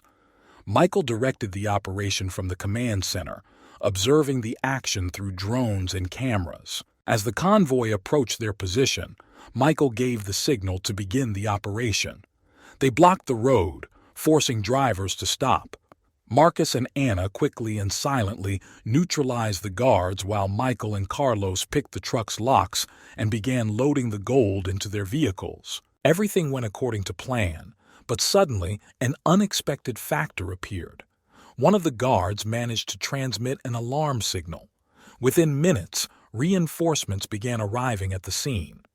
Michael and his team realized that there was very little time left. Michael decided to speed up the operation. They loaded the remaining gold and quickly left the scene using a previously prepared escape route. A shootout with the arriving guards was inevitable, but thanks to the preparation and skill of the team, they managed to avoid serious losses. Returning to their hideout, Michael and his team began dividing up the loot and planning their next steps. They knew that their actions would not go unnoticed, and they needed to be prepared to retaliate. However, the success of the gold operation strengthened their resolve and self-confidence. While Michael and his team enjoyed temporary success, they continued to prepare for new challenges. Their criminal career was gaining momentum, and new operations, dangers, and challenges awaited them. Michael Johnson was prepared for any challenge, knowing that his skills and loyal teammates would help him overcome any obstacles. After successfully capturing a shipment of gold, Michael Johnson and his team became legends in the criminal world. Their reputation grew, and with it came increased attention from competitors and law enforcement. Michael understood that they needed to move on and look for new opportunities to make money and strengthen their influence. One day, when the team was discussing their future plans, Michael received an unexpected message from an old acquaintance working for a major drug lord in Colombia. This drug lord, Pedro Alvarez, was interested in working with Michael. He invited them to conduct a series of operations to transport drugs across the border, in return promising a significant share of the profits and protection from competitors. Michael knew that working with a man like Alvarez could be dangerous, but he also saw it as a chance to significantly increase his influence and income. He discussed the proposal with the team, and everyone agreed that it could be a profitable move. The first task was to organize the transportation of a large shipment of cocaine from Colombia to Mexico. Michael and his team began careful preparations. Carlos developed a route plan, avoiding major roads and checkpoints. Anna began creating fake documents and preparing vehicles. Marcus, as always, was in charge of security and weapons. The operation began at night. Michael and his team took up positions along the route, awaiting the arrival of the drug trucks. Carlos hacked the surveillance and communication systems, ensuring the safe movement of the convoy. Anna and Marcus monitored the situation, ready for any surprises. The first part of the operation went without a hitch. The trucks crossed the border and headed to the transfer point. However, information suddenly arrived about an ambush staged by Alvarez's competitors. Michael knew they had to act quickly and decisively. He gave the order to change the route and head to an abandoned warehouse, which they had prepared in advance. At the warehouse, the team quickly unloaded the drugs and prepared for defense. Soon, armed competitors arrived and a fierce firefight began. Michael and his team used all their skills and experience to repel the attack. They knew that their lives and the success of the entire operation depended on this battle. In the end, they were able to neutralize the attackers and safely deliver the cargo to their new destination. After the successful completion of the operation, Michael met with Pedro Alvarez to discuss further cooperation. Alvarez was impressed by their professionalism and offered new assignments. Michael realized that this was only the beginning of their work together, and even more dangerous and profitable missions awaited them. After successfully completing the operation with Pedro Alvarez, Michael Johnson and his team realized that they needed something big to not only strengthen their reputation, but also to move several steps ahead of their competitors and law enforcement agencies. They decided to develop a plan that would be the most ambitious and risky of their careers: the robbery of the central bank vault in Mexico City. Michael understood that for such an operation they would need not only skill and ingenuity, but also serious preparation. The team began a detailed study of the bank, its security system, security routes, and all possible routes of entry and exit. Carlos hacked into the bank's internal systems to gain access to building plans and security guard schedules. Anna collected information on the spot, pretending to be a bank employee, and Marcus trained the team, preparing them for any unforeseen situations. The operation began on Friday evening when the bank closed for the weekend. Michael and his team entered through the ventilation system, avoiding cameras and sensors. Carlos hacked the security system, disabling all the alarms and locks on the vault doors. Anna monitored the movement of the guards, coordinating the team's actions through an earpiece. When they reached the vault, Carlos used sophisticated devices to break into the safe while Michael and Marcus kept watch.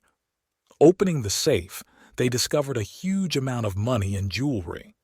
They began quickly packing the loot into their bags, when suddenly a hidden alarm went off that they had not been able to detect in advance. The police began to arrive at the bank, and Michael knew they were running out of time. They quickly completed loading and began to retreat along a pre-planned route using the city's underground communications.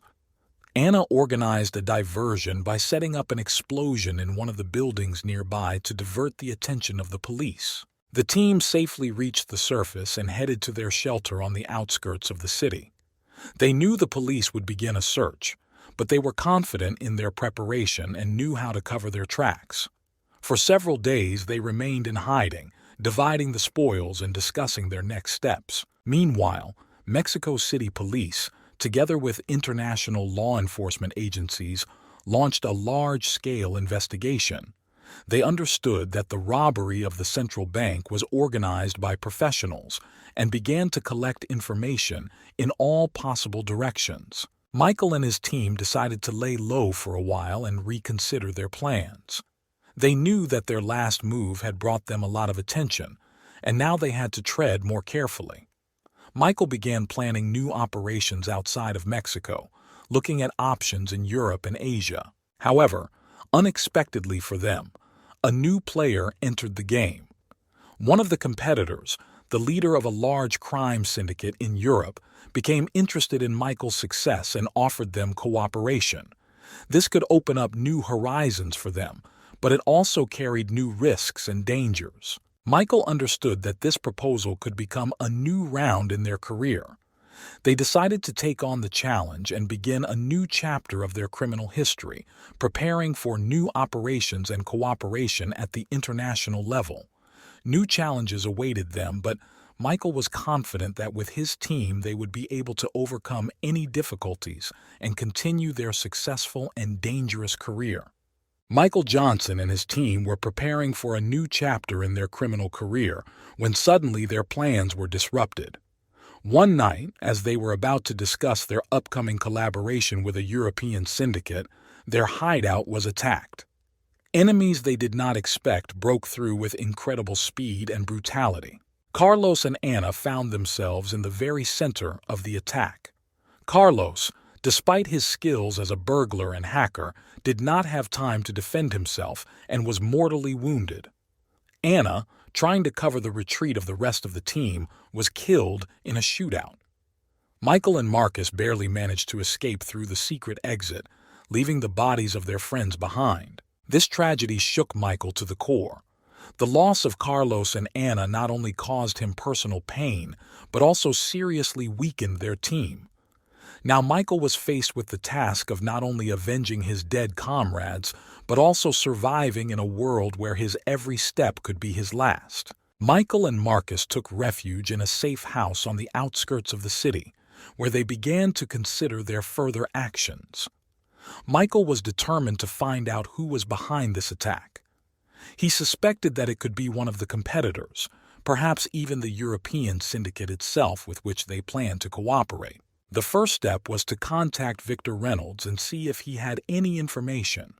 Victor, having heard about the attack and death of Carlos and Anna, promised his help. He provided Michael with several agents and resources to conduct his own investigation. Michael and Marcus began to carefully study the scene of the attack, collecting all possible evidence. They found traces that pointed to a group of mercenaries known for their cruelty and ruthlessness. These mercenaries often worked for the most powerful criminal organizations, which only confirmed Michael's suspicions. They soon followed a trail that led them to one of the European crime bosses named Ivan Petrovich. This man was known for his ruthlessness and enormous influence in the criminal world. Michael decided it was time to strike back. Michael and Marcus developed a plan that included several steps.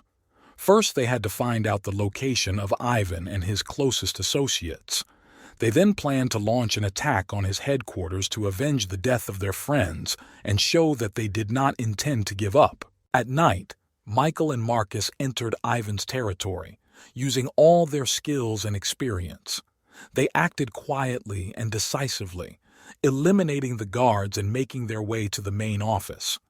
When they reached Ivan's office, a fierce firefight began. Michael confronted Ivan personally. Their fight was short but intense. In the end, Michael gained the upper hand but was wounded. Marcus helped him get out of the building while explosions and gunshots were heard around him. They left Ivan's territory, knowing that they had dealt a serious blow to his organization. However, Michael understood that this was just the beginning. He and Marcus decided that their path now lies in Europe, where they will continue their fight, avenging Carlos and Anna and strengthening their position in the world of international crime. Their criminal career continued, and new dangers and challenges awaited them ahead. But Michael was determined to continue the fight, knowing that behind every step they took was the memory of their fallen comrades and the desire to make their sacrifice not in vain. Having left Ivan's territory and escaped persecution, Michael and Marcus began planning their move to Europe. Their next goal is to eliminate the remaining threats and build a new network that will help them not only survive, but dominate the international criminal world. They soon contacted Victor Reynolds to get support for the move and to learn more about their new enemies. Victor provided Michael and Marcus with fake passports and financial assistance to cross the border safely. They went to Germany, where Victor arranged for them a meeting with trusted partners who could help them gain a foothold in Europe. In Germany, Michael and Marcus met with a former military specialist named Oliver Schmidt. Oliver had extensive experience in tactical operations and intelligence, as well as extensive connections in the European criminal world. He offered his help in exchange for a share in future operations. The first step was to gather information about Ivan's closest associates in order to launch surgical strikes and weaken his organization. Oliver used his contacts to find out the whereabouts of key figures. Michael and Marcus, along with Oliver, began planning a series of attacks that would destabilize Ivan's structure. The first target was in the suburbs of Berlin. It was a warehouse where money and weapons belonging to Ivan were kept. Michael and Marcus entered the warehouse at night, using the skills they had acquired over years of criminal activity. They quickly neutralized the guards and blew up the warehouse, destroying all valuable resources. They then headed to Amsterdam, where one of Ivan's key lieutenants was hiding. The operation was complex but carefully planned. They infiltrated the lieutenant's mansion and set up an ambush, quickly and effectively eliminating their target. These blows caused serious damage to Ivan's organization, and Michael knew that this was only the beginning. They continued to methodically destroy their remaining comrades, spreading fear and chaos among their enemies. However, with each successful strike, the risk increased. Michael knew that sooner or later Ivan or his remaining allies would try to take revenge. Soon Michael received information that Ivan had taken refuge in one of his secret hideouts in the south of France. It was a well-guarded villa, equipped with the latest security systems. Michael and his team began planning the final blow that would put an end to Ivan and his organization. They spent several days studying the villa and its security measures. Oliver used his contacts to obtain blueprints of the building and security shift schedules. Michael, Marcus, and Oliver prepared everything necessary for the operation: weapons, explosives, and hacking equipment. On the night of the operation, they entered the villa, avoiding patrols and cameras. Carlos, although dead, left behind knowledge and devices that helped Michael and his team disable the security systems. They got inside the building and began to methodically move towards Ivan's office. A fierce firefight ensued. Michael and Marcus, using their tactical training, quickly eliminated the guards. They burst into Ivan's office and took him by surprise. Ivan tried to resist, but Michael was determined. With the last shot, Ivan was defeated. Michael and Marcus left the villa, leaving a trail of destruction in their wake. They knew that they had destroyed one of the biggest threats, but they also knew that their fight would not end there. Now they were ready for new challenges and adventures in the world of international crime.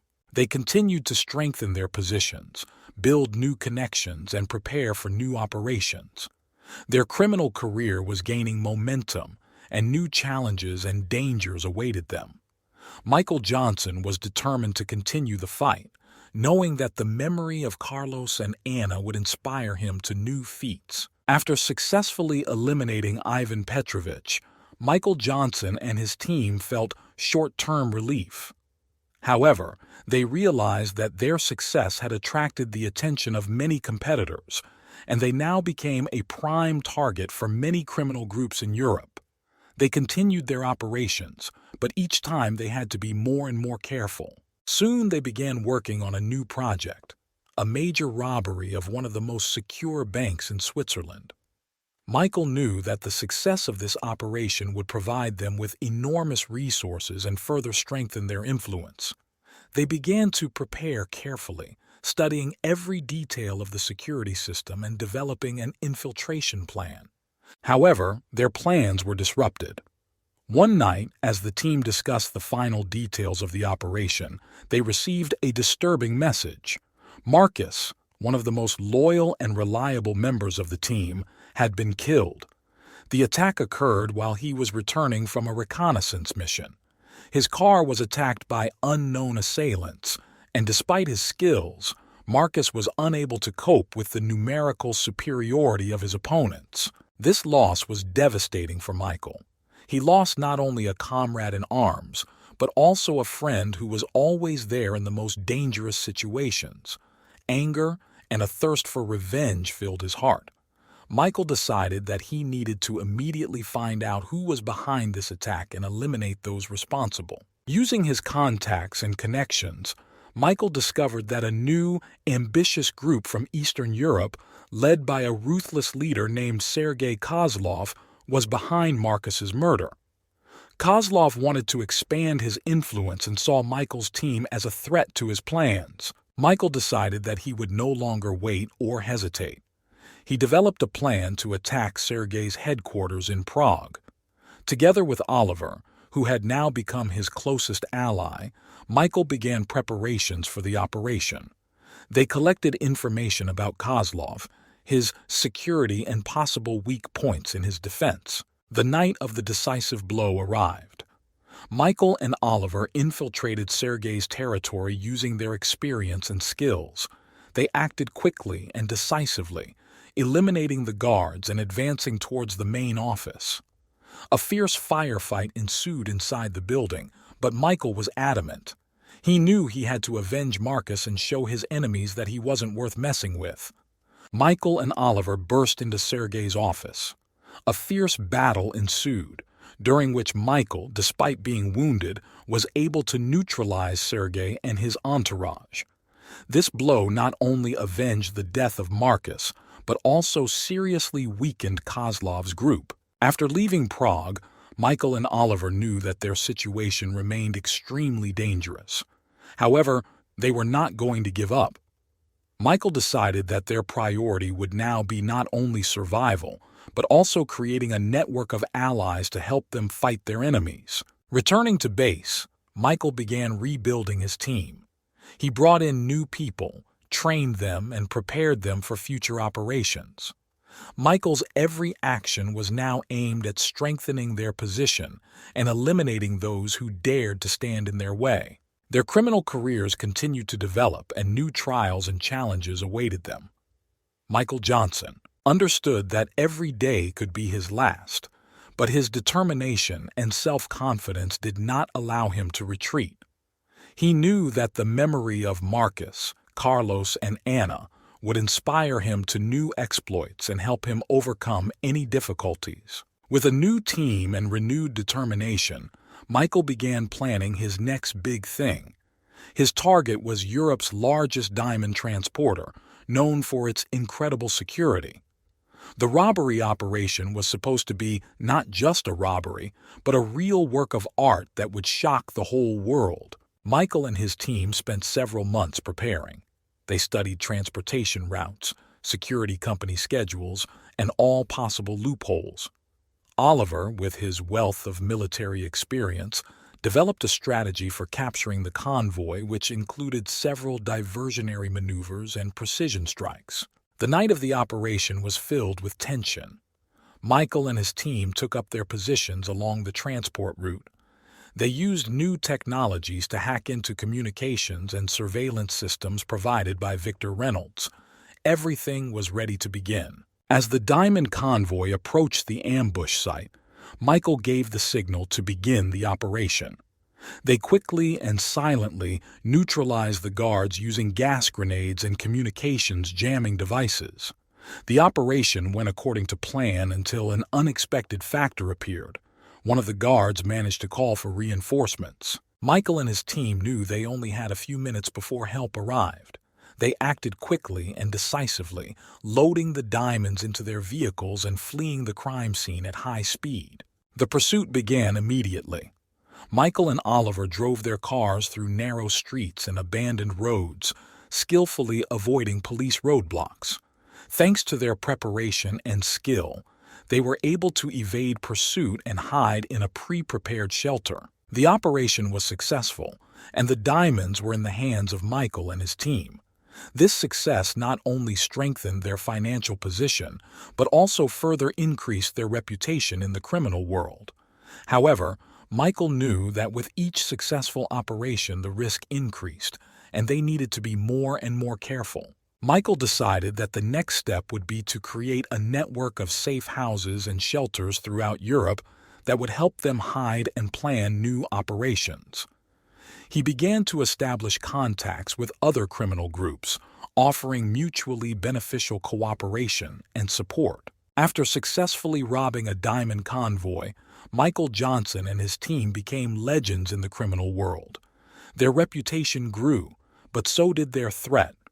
Michael understood that they needed to strengthen their position and look for new, innovative ways to increase their influence and income. Michael soon learned of an international auction network that conducted secret auctions of rare artifacts and works of art. These auctions took place in the most elite and protected places in Europe, and only a select few could attend them. But Michael saw this as an opportunity not only to make money, but also to penetrate the upper echelons of the criminal world. Michael decided that their next step would be to rob one of these auctions. He and his team began preparing for this ambitious operation. They collected information about the upcoming auction in Paris, which was to take place in one of the old mansions owned by an influential collector. The first step was to find a way to get into the auction undercover. Oliver, thanks to his connections, managed to obtain fake invitations and provide the team with access to the event. Anna, a master of disguise, created new images and legends for everyone, which helped them mingle with the elite public. The day of the auction arrived. The mansion was full of rich and powerful people willing to spend millions on rare artifacts. Michael and his team acted cautiously, observing what was happening and studying the security systems. Carlos, using his experience, hacked into internal surveillance systems to ensure the team could operate without interference. When the bidding began, Michael and his team were ready. They waited until bidding began for the most valuable lot, a rare diamond, whose value was estimated at tens of millions of dollars. At the climax of the auction, when everyone's attention was focused on the diamond, Michael gave the signal to begin the operation. Anna used smoke grenades to create panic and distract the attention of the guards. Oliver and Michael quickly and silently neutralized the guards, and Carlos broke into the safe where valuable lots were kept. The entire operation took a few minutes, and the team managed to leave the mansion before the police arrived. However, their adventures did not end there. As they were leaving the crime scene, their car was ambushed. It turned out that the information about the auction was a leak caused by one of their competitors, the leader of a large criminal network named Dmitry Volkov. Volkov wanted to eliminate Michael and his team in order to strengthen his influence. A fierce firefight ensued. Michael and his team, using their skill and experience, managed to fight back and evade pursuit. They realized that Volkov was becoming a serious threat and decided that the next step would be to eliminate this dangerous competitor. Michael and Oliver began collecting information about Volkov and his organization. They learned that Volkov had several bases in Eastern Europe and decided to strike one of them in order to destabilize his operation and force him to come out of the shadows. They carefully prepared for the operation, developing a plan of attack and gathering all the necessary resources. The night of the decisive blow arrived. Michael and his team infiltrated Volkov's base using all their skills and experience. They acted quickly and decisively, eliminating the guards and making their way to the main building. A fierce firefight ensued inside. Michael and his team, despite the numerical superiority of the enemy, won. They captured important documents and Volkov's resources that could help them in the future. Michael knew that this victory was only the beginning. Volkov will not give up so easily, and new battles and trials await them. But he was confident in his abilities and his comrades, knowing that together they could overcome any difficulties and continue their criminal career at a new level. Over time, Michael Johnson's team began to shrink. The FBI did not give up trying to catch them, and some members of the team fell into the hands of justice. Others, tired of the constant danger and stress, decided to leave and start a new life. It was a hard blow for Michael, but he knew he needed to move on. One of the first to leave the team was Carlos. The FBI got on his trail and he was arrested in Spain. Carlos stood firm and did not betray his comrades, but the loss of such an important member of the team was noticeable. Anna, tired of constant stress and life on the run, decided to leave and start a new life in South America. She left the team, leaving Michael and Oliver alone. Michael and Oliver continued their operations, but each time they had to act more and more carefully. They knew that the FBI would not give up and would continue the hunt. Michael knew he needed to find new allies and expand his network to continue his criminal career. One day, during one of the bank robberies in Germany, Michael and Oliver encountered a new obstacle. The FBI and local police coordinated their efforts and set up an ambush. The operation did not go according to plan, and Oliver was seriously injured. Michael barely pulled him out of the building and managed to escape before reinforcements arrived. Hiding in an abandoned house on the outskirts of town, Michael and Oliver discussed their next steps. They understood that it would be too risky to continue in the same spirit. Oliver, weakened and wounded, suggested that Michael find a new shelter and reconsider his plans. Michael made the decision to go to Russia, where he had old connections and the opportunity to create a new base of operations. They moved to Moscow, where Michael began to build new contacts and look for new allies. He soon met several former military personnel who became new members of his team. Among them were Sergei, a master of explosives, and Ivan, a specialist in tactical operations. With their help, Michael began planning new, more ambitious operations. They decided to focus on major thefts and smuggling, avoiding petty crimes that attracted too much attention. Operations in Russia were complex and dangerous, but they promised big profits. One of the most ambitious operations involved the smuggling of rare and valuable artifacts from museums and private collections. Michael and his team have developed a complex plan to steal several ancient artifacts from a museum in St. Petersburg. They carefully studied the security system and developed an infiltration and escape plan. The operation was successful, and they were able to remove several priceless artifacts from the museum. This success strengthened their position and allowed them to earn a significant amount of money, which Michael used to further expand his network. One morning, as the sun was just beginning to rise over Moscow, the body of Michael Johnson was found in his room. He was lying on the floor, and a pistol was found next to him. The wound on his head left many unanswered questions. No one could figure out whether it was murder or suicide. Michael's team, the remaining loyal comrades, were shocked and confused. Oliver, Sergei, and Ivan couldn't believe their eyes. Michael, who had always been the epitome of strength and determination, now lay dead. Their leader, a man who always found a way out of the most hopeless situations, now found himself a victim. The police quickly arrived at the scene. An investigation began, but answers were difficult to find. There were no obvious signs of a struggle, fingerprints, or other evidence indicating the presence of strangers. It looked as if Michael himself had decided to take his own life, but those who knew him could not believe it. Oliver, who had been with Michael since the beginning of their criminal career together, refused to believe in the suicide theory. He knew that Michael was full of plans and ambitions, despite all the difficulties and losses. Oliver decided to conduct his own investigation to find out the truth. Sergei and Ivan supported him. They began to study Michael's last days, his contacts and affairs. They knew that Michael had many enemies, and each of them could have a motive for killing him.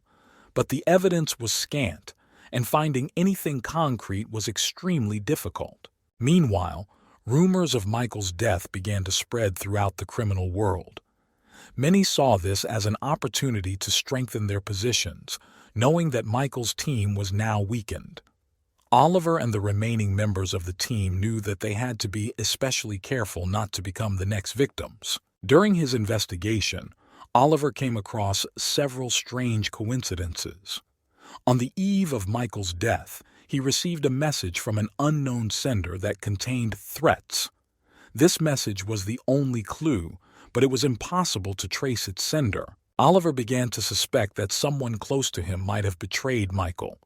He checked everyone who had access to their hideout, but every time he found himself in a dead end. Questions remained unanswered, and anxiety and tension grew. Meanwhile, the police closed the case, declaring it a suicide, but Oliver and his team did not give up. They continued to search for the truth, hoping to find the one key that would solve the mystery of Michael's death. Their investigation led them to an unexpected discovery.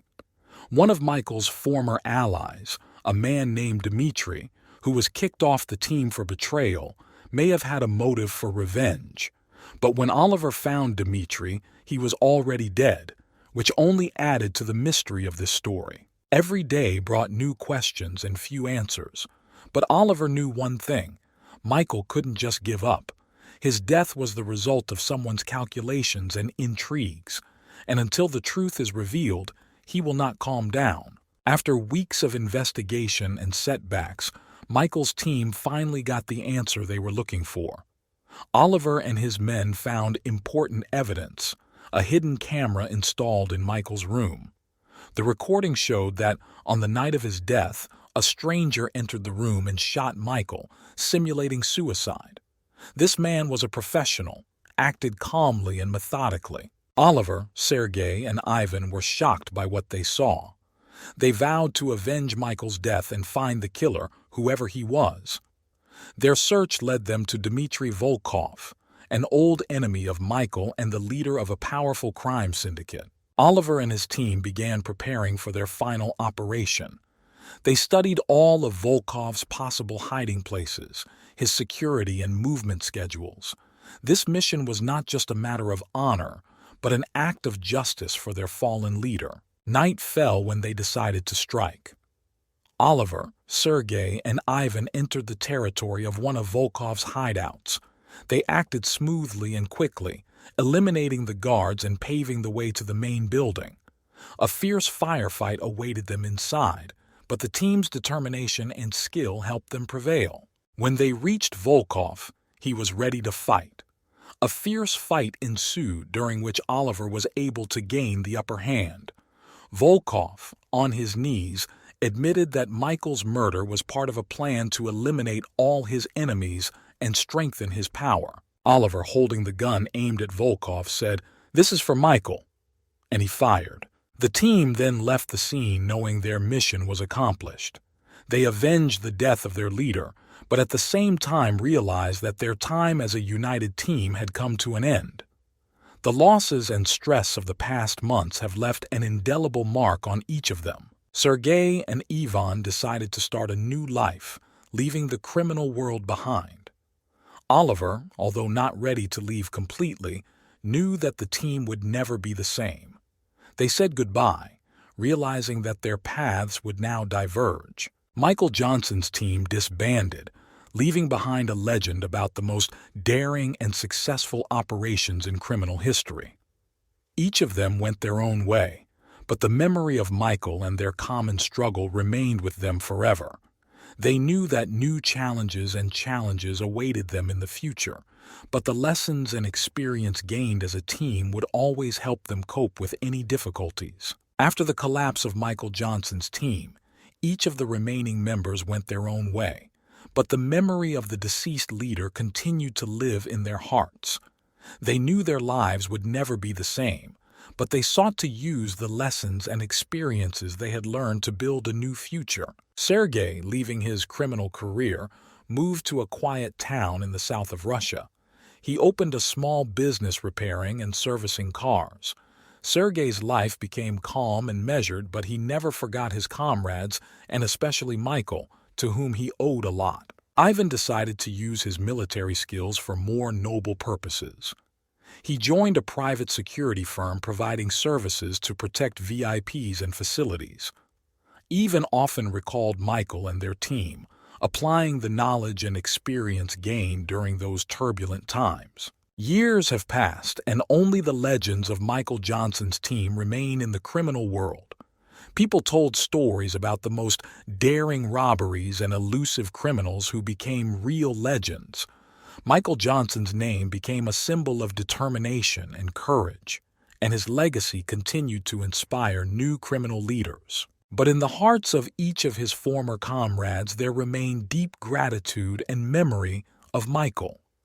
They knew that their lives were different because of this man who taught them to fight and not give up, even when everything seems lost. Thus, the story of Michael Johnson ended, leaving a mark in the hearts of his team and in the criminal world. His life was full of adventure, danger, and determination, and his legacy lives on in those who knew and loved him. Michael Johnson will forever be remembered as one of the most legendary criminal leaders, whose story will long be passed on from mouth to mouth.